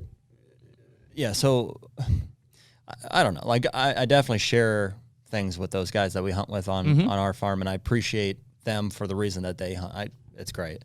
But I think you and I, as far as hunting goes, like we have a very similar mentality, and like we freaking agree about a lot of stuff. Not everything, definitely not. No, but that's how it's supposed to be. But that does help. I think if you agreed about everything, we'd be fighting over the same spot. Probably. We still might. I would. That's true. Do you, Jared, just to ask, do you and Mike have an agreement together on that of like when you did you set that up as like a partnership or like an LLC? An LLC, yeah. Both 50% owners of the LLC. Cool. Yeah. But like I said, it's nice because I have permission farms, and then he owns a bunch of other farms. So it's Mike's he owns a bunch of other farms, It's just, there's your bargaining. Mike, I think this farm over here is pretty good. Are you sure? Did you check that camera? Because it could be. I'll be over on the river. I'll be on the river farm. Yeah. Oh yeah. I'll just go there. Is the river farm where you guys have like DAC? Is that where that buck's at? Mm-hmm. Yeah, DAC and the Merino buck, and that's where that Prodigy buck was that died in the river. Like we've owned it since we closed November 3rd of 2017. So that's all that we've owned, and I mean there's been some really good deer. How old is Moreno at this point? He'd be like 7 or 8, right? Yeah, he should be our best guess, of course, but 8.5, I think. Jeez. What have you guys, I guess besides planting and stuff, have you guys done any other work to that that you think has kind of led to some of the significant improvements or what you're seeing? I mean, because that's a lot of mature bucks. Now, given they're using it at different times, but still on 200 acres to have those bucks in use at some point, that's substantial. Yeah, I mean, of course we've done little things, but I'd be lying if I said that it's because of our hard work that created this. I mean, it's just every once in a while you come across these properties that are just producers, and they replenish themselves. And this has been that type of property, and it's on the river, which I love river corridors for that very reason. I think you get a lot more new bucks and that type of stuff in that environment. But we've done certain things. I think more than anything, we've learned how to hunt it. I won't say it's an easy property to hunt, but we've learned the things to do and not do, and where the hot spots are and all that, things that come along with owning the property for a couple of years. Some of the smaller projects we've done, we struggle getting food to grow down there because we always end up getting flooded or whatever. This year, fingers crossed, is looking pretty good so far. We should have a good food source, but I don't think that's a major reason that farm has been good, because it's been good on the years that we didn't have food too. We're trying to increase the amount of quality cover. There's really good cover this time of year with all the canary grass and stuff like that, but there's a lot of that open wetland area that's kind of wasted acreage during the fall. So we're trying to increase. We planted some native grasses in 2018, and we're finally getting to the point where they're a quality stand of native grasses for bedding. We planted some. This off season, went in there and planted some willow tree cuttings, propagated some willow trees to try to create a little more cover there in some wasted space. So trying to do that, trying to increase the holding power. I think there's a lot of bucks that use that property. I wouldn't say there's a lot of them. It's a smaller number that call it home all season. It's a good property as far as bucks coming in and finding does and that type of stuff.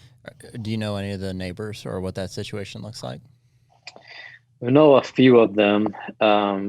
and they see a lot of the same bucks we do. In general, they're not, I wouldn't say they're on the same quote unquote management level as Mike and I are, but they do a pretty good job. They don't go in and kill everything. And there's, with the river on the one whole long side of our farm, it's a little bit limited access. There's a lot of ag fields around, so you can't get real close to our property, which is a good thing. There's essentially, well, now Mike just last year bought the adjoining 338 acres. So it's actually a 560 acre section tied up there. Mike owns that south half. But so there's only on one side of the farm that neighbors can hunt the fence line, I guess. But even them, he texted me a few times when he'd see Marina last year, and they're good guys. It could be a lot worse for sure. That's awesome. Did you say that both you and Mike have careers outside of Midwest Whitetail, or just Mike? Just Mike. I mean, I consider my job to be more than hunting is why I say myself, but yeah, sure. Yeah. Mike does not work for Midwest Whitetail. Mike's a chiropractor, right? Or what? He's an ENT. ENT? Yeah, that's right. Mm-hmm. Ear, nose, NT, throat. not ENT. Ear, nose, throat. Yes. Gotcha. Yeah, Yes. sorry. Yep. Ear, nose, throat. I used to be an EMT. Different type. Are you saying M? Same thing. Yeah. Yeah. You and me, Mike, So, we're yeah, basically the same thing. he- Oh, dude, I don't know how this relates, but this just came to mind. There's a guy at my old gym who's an amputee. And he's a young guy, in shape. I think he's a veteran. And Jared, just pretense for the story. If you don't know, I'm missing a finger because my wedding ring ripped it off. So I'm also an amputee. I did not know that. And He's missing a leg. I'm you're just missing a finger. I don't know why I would have thought it was funny, and I just don't know what the guy's sense of humor was, but I wanted to go up to him and be like, dude, I get it. The struggle is real. Yeah, same boat, bro. He might not have thought it was funny. Maybe just keep an eye on his character for the next couple of you days. and me, dude, we're like the same guy. Same. Yeah, real relatable there. Uh-huh. Did you guys have any inclination that farm was going to be that good when you were buying it? Or I guess, what were the research? Because I'm always buying land, or at least I want to buy more land. I'm trying to do as much research, and now it's really tough, right? Because this shit goes so fast anymore. Like, I don't know if people even think about it before they pull a trigger. But what kind of research did you guys do when the property came up for sale, or you heard somebody might be willing to sell it? I guess kind of just give us a little history on that. Yeah, it's crazy how fast that process was and how fast everything transpired. We were looking at land. We just kind of really in the beginning stages, I would say at that point, but we had talked to a buddy Ben Harshine, you may know him, Whitetail Properties Ontario. Yep. He's local here, and we told him that we were interested and keep us in mind if anything came up. And that was right when Ben was starting his real estate career. He was very, very new at that point. And so I'm sure his client list, or people he was looking for land for, was pretty small. So we really lucked out there. But this property came up, and Ben sent it to us. I think I want to say he met with the landowner like on a Sunday, sent it to Mike and I on a Monday. Tuesday we were out there looking for it. Wednesday I think we went back and talked to the bank. Thursday submitted an offer. Friday accepted offer. This was all before it hit the Whitetail Properties website or marketing or anything. Wow. So if we didn't move along that fast, unfortunately we were ready. We were already looking at properties. It would have been gone. It would have been gone as soon as it hit that website or Whitetail Properties marketing power. So we were very, very fortunate there. But with regards to like the research and that part of your question, that property had a good track record with the previous landowner. The previous landowner he was an older guy, and he only did traditional hunting. So he hunted with his recurve on the property and killed some really good deer. Killed like a 205 or something. Yeah, that's good. There was that's enough right there. That'll work. I mean, we went to his house actually, and he showed us sheds and trail cam pictures and all that type of stuff. And so it had a really good track record, but again, it also fit in my mind what a good producing property was, being a river corridor property. Yep. It had a really good mix of different terrain, had a good chunk of timber. And then the kicker for me, from a financial standpoint was one, obviously I had a partner paying 50% of it, but two, a lot of the farm is in WRP, the Wetland Reserve Program. So that, if you're not familiar with that, that basically is a one-time payout to the landowner that enrolls it in that, which was the previous landowner. So we don't get any income on that property, but it drives the cost significantly down. So a guy like myself that was really just looking for a recreational property, it didn't have to have income for me to make it work. Wow. That price per acre was really, really affordable. So that was the big thing for me.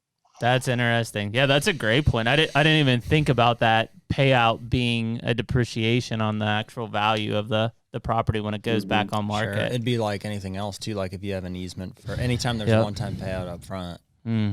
Yeah. Property values down. Yeah, but I mean, in our case, like, I don't care. Like, I mean, if that's just going to be in WRP and it's going to be just thick whatever, what else am I going to do with it? Like, right. That's fine. If I get it for better pricing, because it's probably what, a 20-year? Is it a 20-year on that? No, it's lifetime. Is it lifetime for WRP? Yeah. Yeah, I think they used to have the 20-year, but I think they got rid of it. But that one's lifetime. Lifetime easement. So yeah, I mean, it depends on what your goals are. If you need to pencil it out to where it has income to help pay for the property, then that's one thing. But for us, we're just looking for a hunting farm, and that really met our needs. And of course, there's a limit to what we could resell it for if we went to go do that. We can make some money on it just by showing how good the hunting is. But there's also a limit to that, a WRP farm. So do you and Mike both have, I guess, equal opportunity to that's a single landowner tag that gets issued, correct? But I assume he's taking his on the other properties he owns? Yeah. So this was an issue that came up because we had multiple conversations. This was an issue that came up.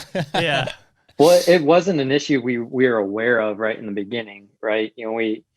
We thought it was fine because it's the only parcel I own, and it's based on parcel number. So I could get mine on that parcel, and he could get his wherever, and then you can use it on any property you own.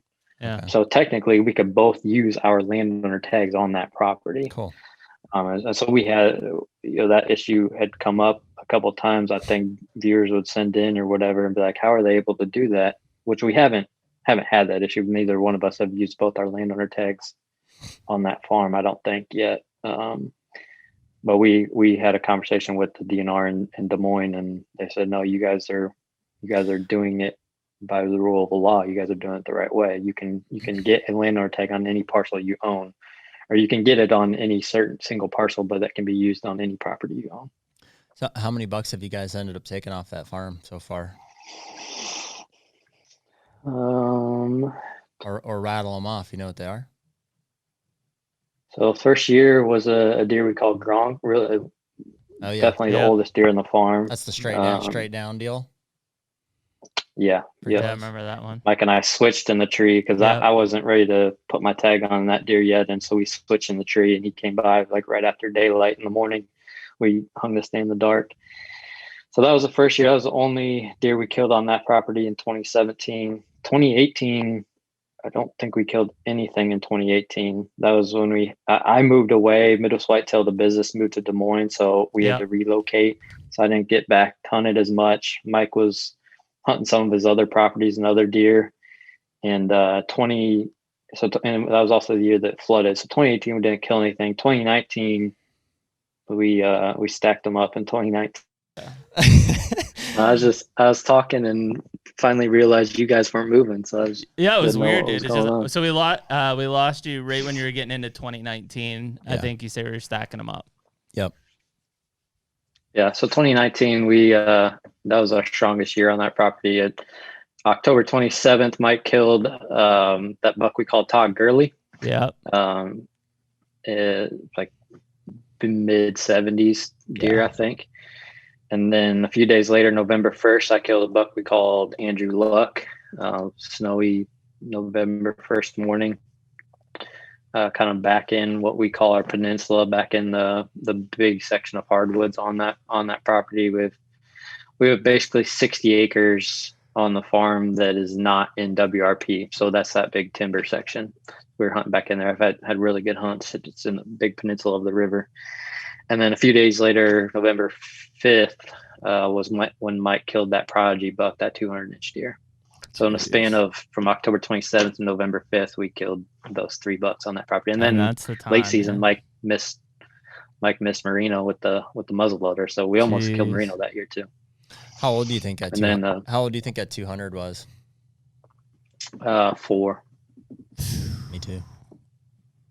Wow. Yeah, that's just a crazy scoring deer. It was a monster. He's built for it. Yeah. Yeah, that's crazy. Yeah. Yeah, it's one of those things. If it sounds, what were you talking about? The prodigy buck? Yeah, prodigy being 4, which. Yeah, so it sounds crazy to say this, but if there was such thing as a basket rack 200-inch deer, that was it. I mean, it was just, he just had so many tines, and it was just a small compact frame. Like it was unbelievable how the potential that deer too to be like a 230, 240 plus. You never know, but it was just unbelievable, that deer's frame. Have you seen any deer that look like that genes kind of continued in from a young standpoint? Not like that. No. Yeah. We have good genetics on that farm. A lot of like 6-point sides and like split brows, and just overall really good genetics there, but nothing. I mean, I think a deer like that is just a kind of a freak. Yeah, freak of nature. Had you guys had a discussion about, like, I mean, I've heard both you and Mike say, I think, like, well, we try to get him to 5. Had you had that discussion about that deer specifically? Yeah. We had a little bit, and that was one of those things. I mean, everyone, has their own reasons for hunting, or what, has different goals in mind. And I to be honest, I did want to pass that deer, and I think Mike was on that page for a little while, but he had an encounter with them, and it's hard. I mean, it's hard for anybody to pass a deer of that caliber, especially a smaller farm, a neighborhood you have questions about as far as, I mean, we found out after the fact there's a lot of people hunting that deer and knew about that deer, and we're going to kill that deer that year. So there's a pretty high likelihood we probably wouldn't have even had him around to hunt S5. But I was under the mindset of if I killed him, I would kick myself, never knowing what he would have done. And so that's kind of where I based my decision. But I had told Mike, like, if you want to kill him, kill him. So that was one of those things where just a little bit of difference of opinion there, but I can't fault anybody for killing that thing. Would have been a real shame if he did shoot him and then it floated away down the river. Mm-hmm. Yeah, no doubt. Never to be seen again. It went through our heads. Trust me. I mean, I'm sure we didn't do it justice on the video, but the way that all transpired was just unreal. I mean, it felt like a surreal experience, just tracking him, seeing that blood go down the steep bank and into the water, and just being like, far and away the biggest deer Mike's ever shot in his life. And here we are looking at this flowing river with basically no direction on where he went or where to go and how we can. Wow. It is hard. If he didn't get caught in that brush pile, who knows where he would have went. Yeah, really. It's hard to read Mike sometimes. Like when I watched that hunt, I was like, I think he's excited. Yeah. He's just like, yeah, he's like, this is an amazing deer. He's like, this is probably 200 inches. It's big. Yeah. Yeah. Yeah. Yeah. It was an unbelievable deer for sure. And I think he was probably a pretty killable deer, being a 4-year-old, on our farm. It's a little bit easier to hunt on that farm, but I think he would have been very killable for neighbors throughout the year, especially as the season went on and gun season started coming in and stuff like that. Have you guys had any bucks on that farm that kind of disappeared? You're not sure what happened, like the burning questions of like, man, I wish I knew what happened to. Yeah. Especially that first year of ownership, 2017, we had some really good hunts, encountered a lot of good, solid, mature deer, and very few of them came back in 2018. That was probably the year where we lost the most deer. I say lost, I just lost track of them or don't know what happened to them. But there was a number of deer that we were hunting that year that just never showed back up. And we've had a few of those every year, it seems like. So it's kind of, I'm sure, there's a lot of ways, as we know, that whitetails can die. but I'm sure a lot of it's just neighbors killed them and we just never hear about it. Sure. Do you think maybe a percentage of that was EHD? I know that Duncan was telling us 2018 was kind of a rough one for it. Could have been. We never found any on that property. We don't have the stereotypical locations as far as, we have the river, of course. We don't have a lot of like ponds and stuff like that. We have a few little duck holes that can potentially produce that, but we haven't really found any. I don't think we found a single EHD deer on that farm since we've owned it. That's awesome, man. Yeah, that's a big relief. It is funny, man, and Jared and I talk about this from an opportunity standpoint, but you can have access to a bunch of land, but it often comes down to you just need the right piece of ground. I mean, that's really what it comes down to. That'll make all the difference. Especially across the country, but even here in Iowa, that's true. But I would say there's not very much ground in Iowa, especially you look at the southern half, that doesn't have the potential to be really good if you have the right neighborhood. Sure. The right neighborhood and the amount of cover makes a big difference too. But it seems like everywhere in Iowa has the potential if you set it up right. Yeah, for sure. Seems like it's going to take us more and more years to draw every year. Like we're 1 point closer, but it's in that much higher demand. Man, it seems like it's like that everywhere. I've been putting in for Arizona elk for the last 6 or 7 years. Me and Drew Yarkowski, which drew the tag right away, but we're all applying for the same units in there. And now I'm up to 6 or 7 points. And now the same units that were supposed to be like 8 to 10 year hunts when we first started, they're now like 20-year hunts. That's crazy. So man. Good to know. My dad I feel like it's like that everywhere. My dad and I are 2 in. You got a ways to go. How old are you, Jared? How old are you? 33. 33? Yeah, I'm 20. 33. I'm 28, so You still got time. we just started. I mean, a couple of years putting in for tags and stuff, and I'm trying to pioneer that for a lot of us. I got Jeremy putting in for Wyoming, and we put in Colorado mule deer. I mean, I love mule deer hunting. I'm sure I'd love elk hunting. I'm just a whitetail guy. That's just what I am. Can't say it if you haven't I don't know why I thought of this, but one of our interns from last year, his name's Chase, and instead of putting money towards a college fund or anything like that, his dad just applied for points ever since he was little. Oh my God, that's amazing. He's got an unbelievable amount of points in all these states. He hasn't really used them yet, but he's got like 15 points here, 18 points here. Like it's wow. He can basically go on whatever. I better start selling my wife on that. Yeah, what a legacy to leave for your kid. Holy cow! Seriously, yeah, that's amazing. You better hope they want to hunt at first of all. But wow. Dude, that's like something you make a movie. College is so overrated. That's very cool. I've got 15 points in New Mexico. Don't have an education or a career, but I sure shit can go hunting. Well, that's good because you're unemployed. Yeah, I can't afford to go on any hunts. I have points for it. Yeah. Oh, that's funny. No, man. it's pretty cool. I was jealous when he's done, and maybe it wasn't in place of a college fund. Maybe it was in place of I don't know. It was something That's as he smart, grew man. up, birthday gifts or something. I mean, there's a good way to try to get somebody engaged from a young age. Is like, hey, at some point you're gonna have all these cool places to go and make adventures out of. What a shame if he doesn't like to hunt. Yeah, can he transfer this? Well, but seriously though, if as we're talking about the points creep, if you don't start until you're 18, 20, 25, or whenever you can start to afford to buy hunting tags and stuff, you're almost too late if you're looking at 10, 15, 20-year draws. And especially a physically challenging hunt. If you're not going to draw till you're 45, 50, it might be too late. Yeah. So that's pretty cool. It is nuts to think about it. I mean, that's where like it's awesome to have over-the-counter stuff in Illinois or Ohio or Kentucky. Kansas, for at least at this point, seems like it's going to be in every other year, which sucks. It was almost a guarantee every year 6 years ago. Now it's probably in every other. Yeah, it's just you just got to find the opportunity where it just isn't what it was. It's just different. Mm-hmm. Yeah. And I think there will be cycles of that. Like I don't think the demand for one thing will always be that to the extreme. Like it'll probably fluctuate as other things get found out, and sure, who knows? Like 20 years from now, you might be able to hunt Iowa every 2 years because everybody's mule deer hunting in North Dakota or something, like whatever. Probably not, but probably not. Maybe. Nice Right. thinking. Don't ruin on Jared's parade. Cool. Well, I hope we don't lose you here, Jared. Yeah, I know exactly. we're a little spotty, but you want to talk bows for a little bit?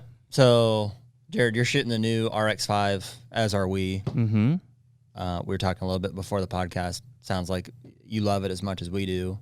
And I had to cut myself off. I was going to start asking about arrow weights and what kind of speed you're getting out of that. And but maybe let's just talk a little bit about, we all have the same bow. So let's talk about our bow builds and why we build them the way we did. And we'll let you kind of go first. Yeah. So I have the RX5, and I was telling you this, Jared, but it's funny. I feel like every year, and I don't upgrade bows every year. I hadn't had one in a couple of years, but this is by far the best bow I've ever shot. And I know I've said that multiple times. It's just amazing that in the world where we have so many companies building so many good bows that they can still find little ways to improve them. I've always been amazed by that.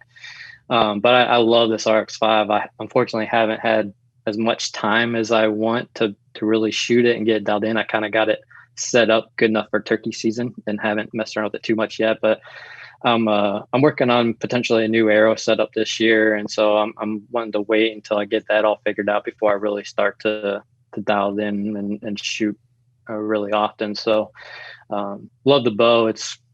I think the biggest improvement that I noticed from the RX3, it's a smoother in a draw cycle, but it's also really dead in your hand. I really like just that feeling of it after the shot. But yeah, it feels really good. The balance, I think they did a really good job with the balance and the wave with the new short stabilizer they include with the bow. It feels really good even out of the box. Yeah, it's a sweet bow. It's the best bow that I've ever shot, and I know I keep saying that, but it's amazing how nice and sweet shooting it is. It's interesting to hear you say about the hand chalk, because so we just got ours 3 weeks ago. 3 weeks ago. 3 weeks ago. And so I'd been watching a bunch of reviews from guys that got them in January, February, and that didn't seem to be the consensus. From a hand chalk standpoint? Against the Ventum, a lot of them were saying the Ventum was more dead in the hand and that the RX5 was not notably so. Mm-hmm.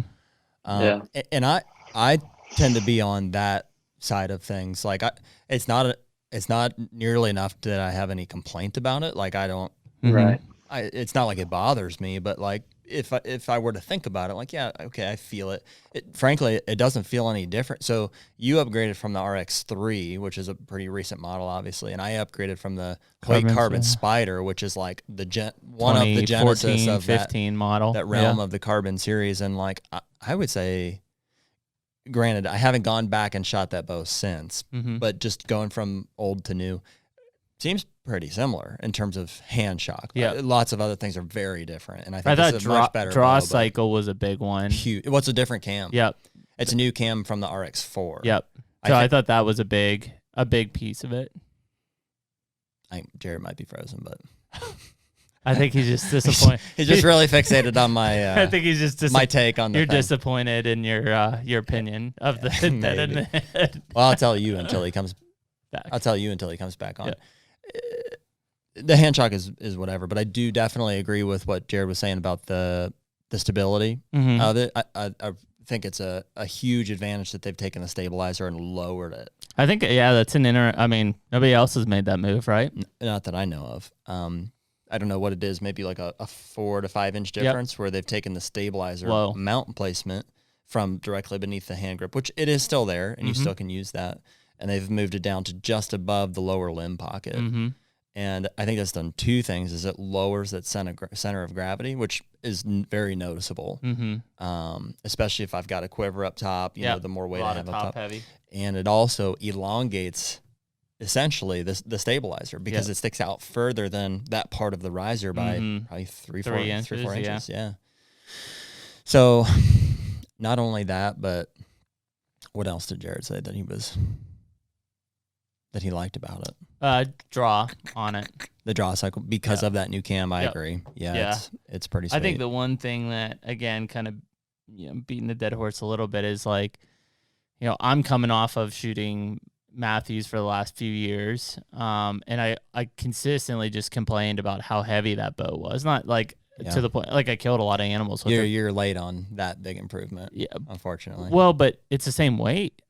Right. Well, that's what I mean. The RX4s were, I think, a lot lighter than the RX5s. Yeah. But even at the RX5 level, like it just, the balance on it feels lighter, which is just a weird thing to think about because it's literally same bow, just same weight. Yeah. Yeah. Agreed. Yeah. It feels good in the hand. I've got mine pretty much built. So here's one thing that I mean it's not Hoyt's fault. It just is what it is. So they had an awesome quiver design, and so this applies to the RX5, not necessarily the Ventum because of the riser positioning. Is that Jared texting you?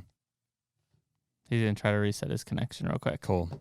Yeah, I think Jared's just got a spotty internet connection we're working on, but where I'm going with that is they came up with a quiver design that worked really well for the RX5, and they manufactured a certain amount of them and distributed them to retailers and to bow shops and stuff, and then they ran out. And part of that, I think, is raw material issues. It is. That's exactly what it is. Whoever was working with Hoyt to make those quivers or their division, sounds like they ran out of equipment or it got pulled elsewhere into other industries and stuff, and they're not making anymore. So this is sorry to put out whoever's still waiting to get theirs, but like you're not getting a quiver for RX5. There are some out there. You need to call your bow shop because that's who's got them. Some of the bigger retailers like Lancaster have got them as well, but some of those guys have few and far between, and you have to pick them up in store. So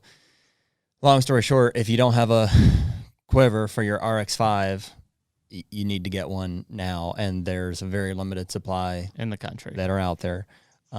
If you're looking for the SL sidebar mount, which we are too, those are also out of stock, but they are making more of those. Those will be back in.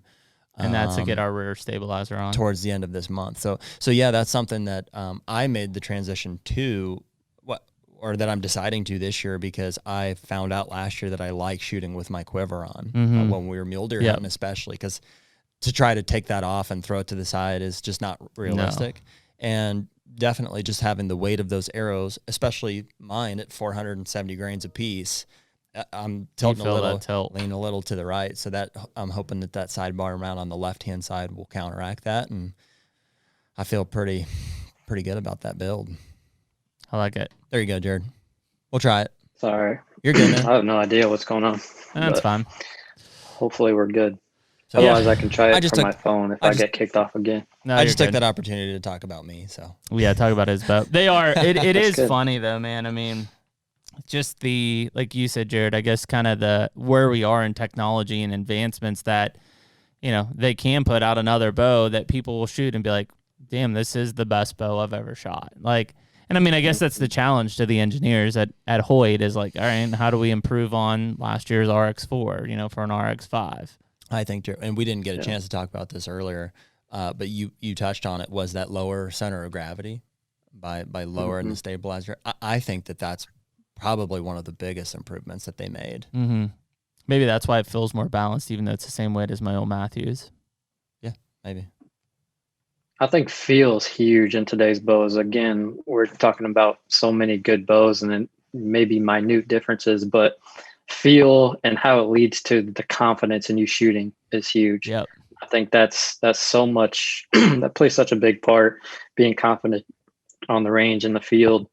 I'm not one of these guys, we can dive into this, but I'm not one of the guys that's an absolute guru with regards to my equipment and my arrow FOC and weights and all that stuff.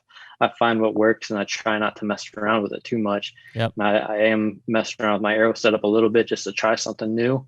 But for me, it's more about just being comfortable shooting. I try to just, even on the range, put myself in situations that reflect what I'm going to be doing in the field. So I focus more on that type of stuff rather than trying to make sure all my gear is absolutely perfect. I think there's two schools of thought there, two good routes you can go. And I kind of just focus on the other side of it.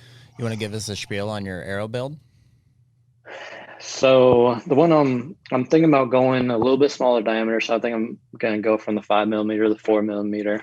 I think this isn't all for sure yet. I think I'm going to go to the 4mm. What brand is that? Easton. Okay. That's what I'm thinking I'm going to shoot at. Again, I'm not 100% sure. I actually had a guy reach out to me. I don't know. I think it was maybe earlier this year or something, but he is one of those arrow gurus. He does all kinds of testing, and it's been cool to kind of get his thoughts on different things with regards to arrow noise and forgiveness and all this type of stuff that unless you have a ton of time and equipment to test, like he's able to do that type of stuff. So it's good to learn from guys that are really knowledgeable in that. And so he and I have been talking quite a bit. But I think I'm going to go to the 4mm Eastons that have the aluminum outsert on it. Is that a carbon arrow? That's not the Full Metal Jacket still, right? I'm sorry, the Axis. So it's the carbon, yeah. The Easton Axis not 4mm. The Easton Axis 4mm. I did shoot the FMJs, the Full Metal Jacket ones back in probably 2012, 2013. Yep. That's and they're a good arrow for sure too. No. I don't think so. Well, here's why. When you guys started shooting them, that's when I was like, "Oh, dude, I'm going to do that too." It makes sense. Yeah. And to be honest, you guys probably pioneered along with Easton. That's when a lot of the industry started to take notice of like arrow weight. And FOC. It was the first time a lot of guys weren't shooting like the carbon blue streak 350s, like with the we all shot forever. Yeah, the Maximas and stuff. And we're like, oh, you can add weight to your arrows. You can do that. Yeah. What I dislike about the Full Metal Jackets is that they're just heavy, period. I don't think they're heavy in the right places. I did shoot them. They're like 11.6 grains per inch. Which is cool. Like it was a heavy arrow, but I didn't really gain any FOC. Well, which is momentum. I think that was the kind of stepwise incremental learnings, right? It was like, okay, I don't need a super light, super fast arrow. Actually, a heavier one has momentum. Then it was like, oh, I need FOC, so I need heavy in the right place. Yeah. And it's just that evolution of. And still, I think there's a lot of people that don't know. They just pick up whatever for 7.4 grains per inch, and they're like throwing 100 grain, Well, dude, I think 90% of bow hunters are shooting whatever the guy at the bow shop tells them to shoot. Do you think a lot of those guys are talking about FOC? My guess would be not. No. I would say no. They're probably shooting whatever. Cutting arrows and putting standard inserts in. They're not putting, outserts on that, which we are now. So you're shooting the Easton Axis 4mm. Do you have any idea what those weigh, like per inch or total shaft? So I want to say they are 8.3 grains per inch on the 4mm. Mm-hmm. Cool. I think ballpark I'm going to be around like 430, 440, something like that. Yeah. Total arrow weight. Are you putting a weighted outsert in the front or insert? I'm not. If I go with those 4mm ones, we've also talked about potentially doing like the Easton Hex, which is it's a larger diameter, but then potentially do a weighted insert on that one. Yeah. I was looking at the Easton arrows for a while. Like we did a lot of research on arrows, and I'm sure a lot has changed maybe. But was it 3 years ago? 2018, 2019. And I definitely looked at a bunch of the Easton arrows. I think the reason that I decided for our group, I guess, I was doing a lot of the research. I found a Victory arrow that matched with an outsert system that I wanted to use. Well, yours was more specialized to most of ours because you were shooting heavy limbs. That's what did it. That increased poundage. Yeah. You couldn't shoot most of the arrows. Yeah. The spine. So I had to shoot a 250 spine. So I actually ended up with the Victory VAP 250s to compensate for that 80-pound weight. And I could probably shoot a 300 spine, but I'm also stacking weight at the front. And that was what. And there isn't, dude, none of these arrow companies, maybe something you talk to Easton about is like, I don't think they've come out with a good chart. I used to shoot account Axis. for that weight at the end. That's all I shot. I shot Easton Axis. I never jumped on the Carbon Express Maxima train. I didn't jump on that. He just took a ride on the Carbon Express. Yeah, I never jumped on that train. I was simply, I shot Easton Axis until we moved to the Victories, and that's what I'm shooting with the weighted up front. But yeah, I mean, it is interesting because Like, I feel like Gold Tip was kind of a front runner there for a while. I mean, I know that they're still there, but still are in components and stuff. But well, all of them are starting to figure it out. I saw Easton's come out with some stuff. Black Eagle? Gold Tip has. I don't know if Black Eagle has or not. Black Eagle to me has always been just like the blue collar arrow, essentially. Maybe. I don't think they're quite there with. They've got a lot of. It's probably the same shaft, but in terms of components, I don't think they're selling like a system. I haven't shot them personally. I've had people recommend them to me for sure. Eagle. There's some people that are big fans of Black Eagle. I just personally have not shot them. Aren't they the same? It's a Gold Tip arrow. It's the same thing, right? I don't know. I'm not sure if that's right or not. I don't when it comes to differences in shafts, I don't. There's only a few manufacturers of arrows, and then everybody else just brands them differently. Like Victory is one, Easton is one, I think Gold Tip is one, and then maybe those are the three, and then everybody else just kind of white labels. So you're not putting any weight up front at all. Mm-mm. Why is that? I think with the 4mm ones, I think that outsert is around 50 grains. Oh, okay. So on that outsert, so that kind of serves that purpose. Yeah, that's what I'm using. Well, that is weight. Mine's what, 65? Something like that. Yeah. What are you shooting? Mine's not that much more than it. I don't know what the outsert is exactly. It's like a. Mine's a 65. That's all I'm using. Instead of an insert, it's just that 65 grain outsert already on it. Yeah. And it makes a huge difference. Mine's like between 65 and 85. So I think it sounds like we're similar in terms of like ratios. So you're shooting a 65-pound limbs to 440-ish grain arrow. I'm shooting 80-pound limbs to 470 with a 470. Yeah. But granted, most of mine is up front. What spine size are you shooting? 340s. 340s. Which is what I'm shooting. Yeah, cool. That's what I'm on. What are you switching from, Jared? Just the 5mm axis, which I've shot for a long time. Yeah, just going down. It is the one thing, if anybody's listening and hearing this, and like, don't overthink it. The weight up front, whether it's to the extreme of what you're doing with an ethics. Dude, I'm definitely not the extreme. Trust me, there are some guys that are, you talk about arrow sound and stuff. I've gone down the rabbit trail with the guys at ethics and stuff, and they're like, dude, they have forums online and stuff about like, listen, if you're shooting less than 600 grains, like, you're a piece of crap. And and a big component of that is their arrow sound. They're like, it doesn't matter how fast your arrow is going. All that matters is that it's like dead silent, and these are the same guys that are shooting the inch to bevel. Oh, the bevels. It's all about penetration, and frankly, I disagree. Warb and Jake and those guys are probably on that forum. Are they? Talking about the bevels. Dude, we're hunting whitetails. I don't need to penetrate through 3 rhinoceroses at a time.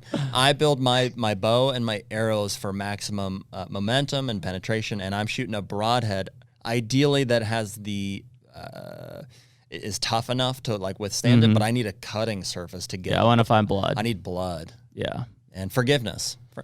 I think, I think that little bit of weight up front's a huge difference in terms of the consistency of the flight of that arrow. Like prior to there's probably a ton of guys who are just getting their arrows cut, standard inserts in it, and throwing 100 grain broadhead and fill point on it, and they're done. And they're not getting good flight out of there, especially with the increased speed that these bows are putting out. Yep. You need that FOC. What kind of speed are you getting? To be honest, I don't even know. I didn't put mine through the chrono either. What was yours? 301. 301. That's fast. Yeah, I'm shooting 80 pounds. With that much weight? It's a lot of weight. Mm-hmm.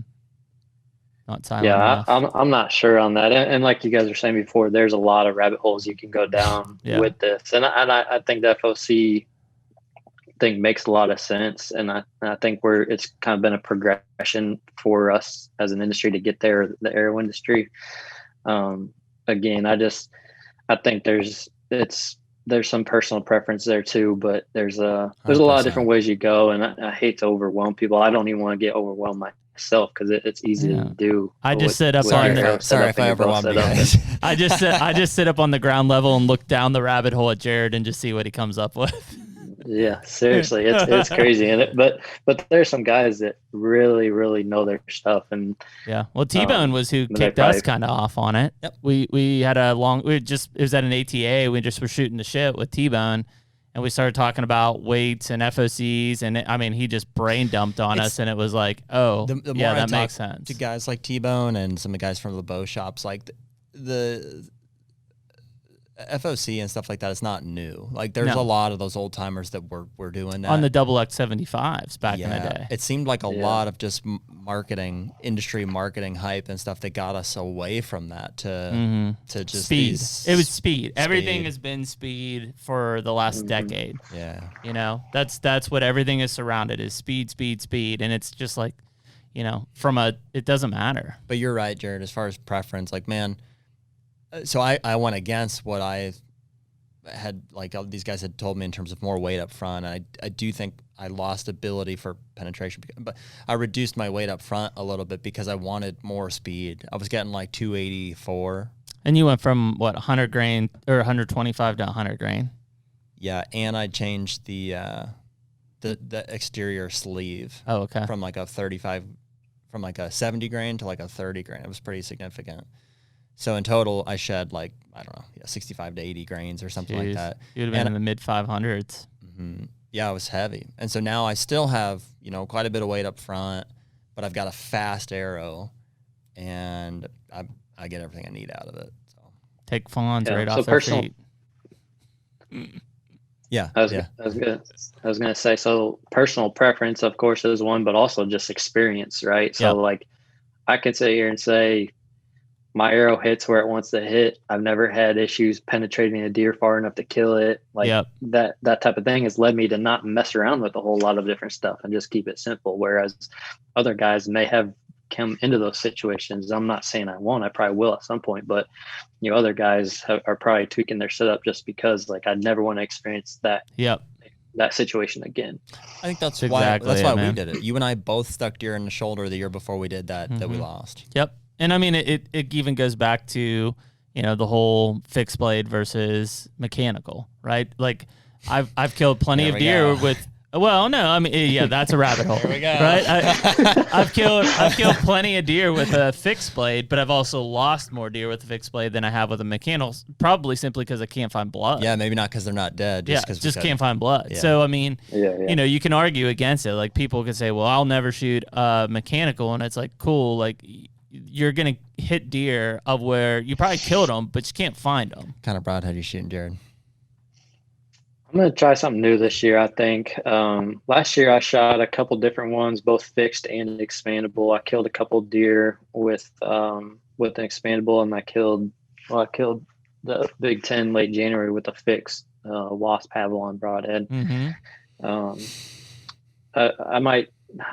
I don't know. I'm not fully decided. I like the idea of a fixed broadhead and nothing going wrong with it, but I've killed so many deer with the mechanical broadhead over the years that I have a lot of faith in that too. So haven't fully decided what I'm going to use yet, but most likely it'll be expandable. Yep. Durability is the word that I was looking for. I think that's the biggest weakness of an expandable I like everything about an expandable broadhead except for the durability aspect. Well, I mean, I still think in most cases, you hit that deer just right in the shoulder. I don't care what you're using, you're probably not killing it. Well, and you know what? For Jared's setup, I might not recommend. So for me, I would say, man, if they could build a Rage tri-pan is what we typically shoot, that they could guarantee me was not going to break. Like it's 100% it will not ever break. For my setup, because I'm shooting 80 pounds and heavy arrow, you know, solid FOC, I think that's like the optimum setup. I'm going to get a good blood trail every time. I'm going to get penetration. It's perfect. But that broadhead's likely going to break. Well, not likely, but there's an opportunity. Solid bone will break. It certainly is not going to hold up as well as a fixed. Yeah, like you said, you're fixed. But for Jared's setup, he's shooting 65 pounds, not quite as heavy of an arrow. You know, isn't guaranteed the penetration that, you know, my setup is going to guarantee. You know, maybe you are better off looking at either a smaller cutting diameter expandable or a fixed blade even. Right. Yeah, and I like the idea of the smaller diameter ones too. I think a lot of guys see that 2-inch or whatever number and like, man, bigger is better. But that's not always the case with those expandables. I think there's something to be said for those smaller diameter, like the 1.5 inches. Yeah. On the mechanicals. I agree. Yeah, I mean, ultimately, you still got to put it in the right place. There is one, like, I don't want to throw this company under the bus, but here it goes. I think that, actually, I don't even remember what they're called. What's that one that Levi shoots? Schwacker. The Schwackers. So that, I think, is the worst of both worlds in that it is a big cutting diameter, but you don't get that hole until it's inside the animal. Or exiting, yeah. Exiting. If you get an exit. If you don't get an exit, there's a pin-size hole in that animal. Which, by way of construction, which is worse than a fixed blade loses broadhead. a shitload of momentum. It's huge. Do you know what those are? You know what those broadheads look like? I haven't shot them, but yeah, I know what you're talking about. I have shot them, and I've lost deer from them, and there's a lot of guys out there that probably will not like. Oh, and Levi's throwing a spear through that thing. It's like a 30-inch full shaft arrow with 80-pound limbs. With this 2.5-foot stabilizer in the tree. So yeah, that's exactly it. Yeah, I mean, broadheads are similar. Broadheads are similar to arrows, like what we were just talking about. Guys can obsess over that, and if they have one bad experience, that broadhead's trash. You can have a bad experience with some other equipment. And meanwhile, I just grew up with one-off deal, but Muzzy 100 grains from Walmart. Like that's what I shot growing up, was like Muzzy 100 grains. That's all my dad bought, and that's all I shot. Period. There is one that I think is kind of attempting to at what I said. It's called that Sever. Yeah, the Sever, bro. Yeah, we've seen more and more about that. It seems really solid. It seems like a really good design. It essentially is a tri-pan that is, I think, maybe a little better construction, and it locks into place. Right, versus that flexibility. So that's awesome. The only problem with that is there are some states that is considered a barb, and it's illegal. Okay, so there's that. The issue that I have with it is that it can't have any downward pressure on it. And so, like, when I put it in the quiver... Oh, it gets set off. Those Hoyt quivers have a single point of contact, and the next one is the head in the sleeve. They don't like that. You need a quiver with two connection points so that the head is free floating. Gotcha.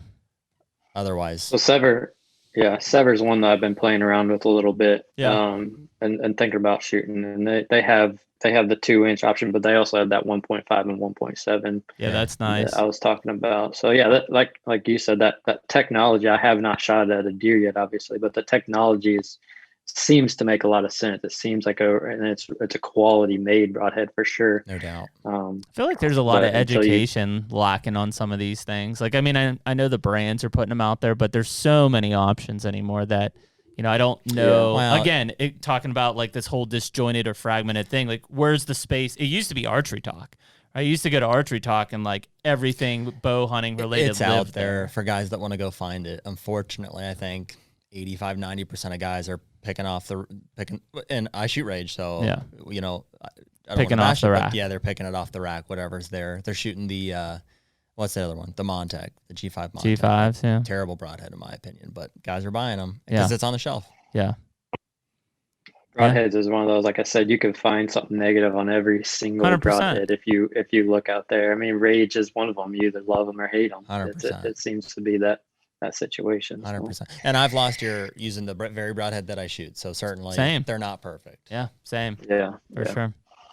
Cool, man. Well, dude, we took up a big chunk of your afternoon. We appreciate you coming on. I'd love, I guess, a couple things. I'd love to get you on maybe sometime mid-season if you can spare a few hours, just to kind of get a good catch-up. But we're also going to set up a pretty solid podcast booth at ATA this year. So maybe we can get you and Mike and the whole crew to come and sit in with us at ATA, and we'll do a cool podcast with everybody there, kind of a season recap type of thing. That would be awesome. Yeah, it's a really good idea, and I'm sure all our guys would be for that. But as far as the mid-season one too, that's always a fun time. We have a lot more relevant information, and would love to get on, see how your guys' season's going too. As long as the security guards on the floor don't bash us, we may even have some brewskis hit under the podcast table. Yeah, no, this is water, Ossifer. Is there a problem? That'll make for a better conversation. Is there a problem, Ossifer? That's awesome. Well, dude, keep us updated on the season. We're excited to to kind of see the new Midwest Whitetail kick off here and chasing November, like that's usually my cue to like really hone in on like I got to get my ass in gear because those things are now going live. So I guess we'll send people over to the MidwestWhitetail.com website, check out your YouTube channel, and we appreciate you coming on, and good luck in Iowa. If you need anything, holler at us for sure. Yeah, really appreciate the opportunity, guys. Best of luck and stay in touch. It's always good catching up. All right, man. For sure, buddy. We'll see you later, man. Thanks, guys. See ya. And beauty. Told you I like that guy. Yeah, man. That's you get a couple here. Jared being one, Steve Shirk being another. Like, there's like minds in the room, and like you just sit there and talk about deer for 3 hours. Yeah, I mean, dude, and Steve was too. Jared's just one of them guys. Like, you can just tell, like, he loves it. He's ate up with it. He just loves it the same way we do. Mm-hmm. Yeah, it's cool to find people like those that. are the ones where, like, at some point, I mean, obviously he's got a busy schedule, but like, I'd love to have Jared come out and hunt Ohio with us or Kentucky or whatever. Like, and especially because he doesn't hunt out of state that often. Like, it'd be cool. Like, come and do a collab and just hunt with us on some place, and Sure. you know, let's shoot a podcast and shoot the shit. And he won't be. I should have asked him. He won't be in St. Louis in a couple weeks. Will he? no. I know you mentioned Ben. He's friends with some of those guys. Yeah, no, but we should probably get some of those guys on the podcast. Absolutely. Well, man, we're in it. Yeah, dude. We're in it at this point. Countdown begins. I said less than 2 months, but today's the 8th, so we are exactly 7 weeks away. Yep. 7 or 8 weeks away from our mule deer hunt. Yep. Which we're gearing up for, dude. And even before that, we're heading to Illinois in 2 weeks. Yep. And we just got a few more things to order to tie that up, but we're gonna have like 4 stands to hang. 4 stands. We'll bunch have of Stealth sticks. Fusion X's to get out. Yeah, we'll bring our solar panels are ordered. We're gonna get some scrapes in. We'll do a little Get a little buck fever. buck fever out. Yep. We'll get we'll have to get some lithium batteries. Okay, Sam's Club's place for that. And Are you a some member? SD cards. Yeah, I believe so. Okay, that's where you want to go. SD cards too. Yeah, no, I think we're pretty lined out. So and also, I don't know, probably as soon as Jared hung up, everybody else is like, yeah, we're out too. That's fine. We're done. We're gonna have some more kind of shorts dropping here on the YouTube channel.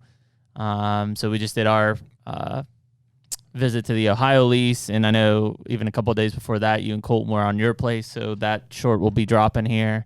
Obviously, we're gonna have the short from when we go out to Illinois and do the leases, and like we're in it, man. We're off and running at this point. Colton and I were talking about we're gonna do some throwback hunts. So some of our old hunts we're gonna reproduce here and put back on the channel. So for some throwback type stuff, get everybody all psyched up for the season. Wait. And also, like, I won't embarrass them, but like we had our first shirt sale on the website. Heyo. So thanks to whoever bought. We're basically Midwest Whitetail. Yeah, thanks to whoever bought the Hunter T-shirt. Just in case anybody's Shout wondering, out. we've got inventory. Shout out. we're not short on inventory. So That's what you think. I've been. I know, dude. You're like, I've been sneaking some back to my I'm house. five hats deep. I'm like, geez, We man. try to send them to people who join us on the podcast too. So Yeah, that is true. I gotta write Jared on that. So, but we appreciate everybody listening to the HUNTR Podcast. Hopefully you enjoy this with Jared Mills and Midwest Whitetail. Check out Chasing November and the new Midwest Whitetail season coming out in August. And we will see y'all next week. later. Take me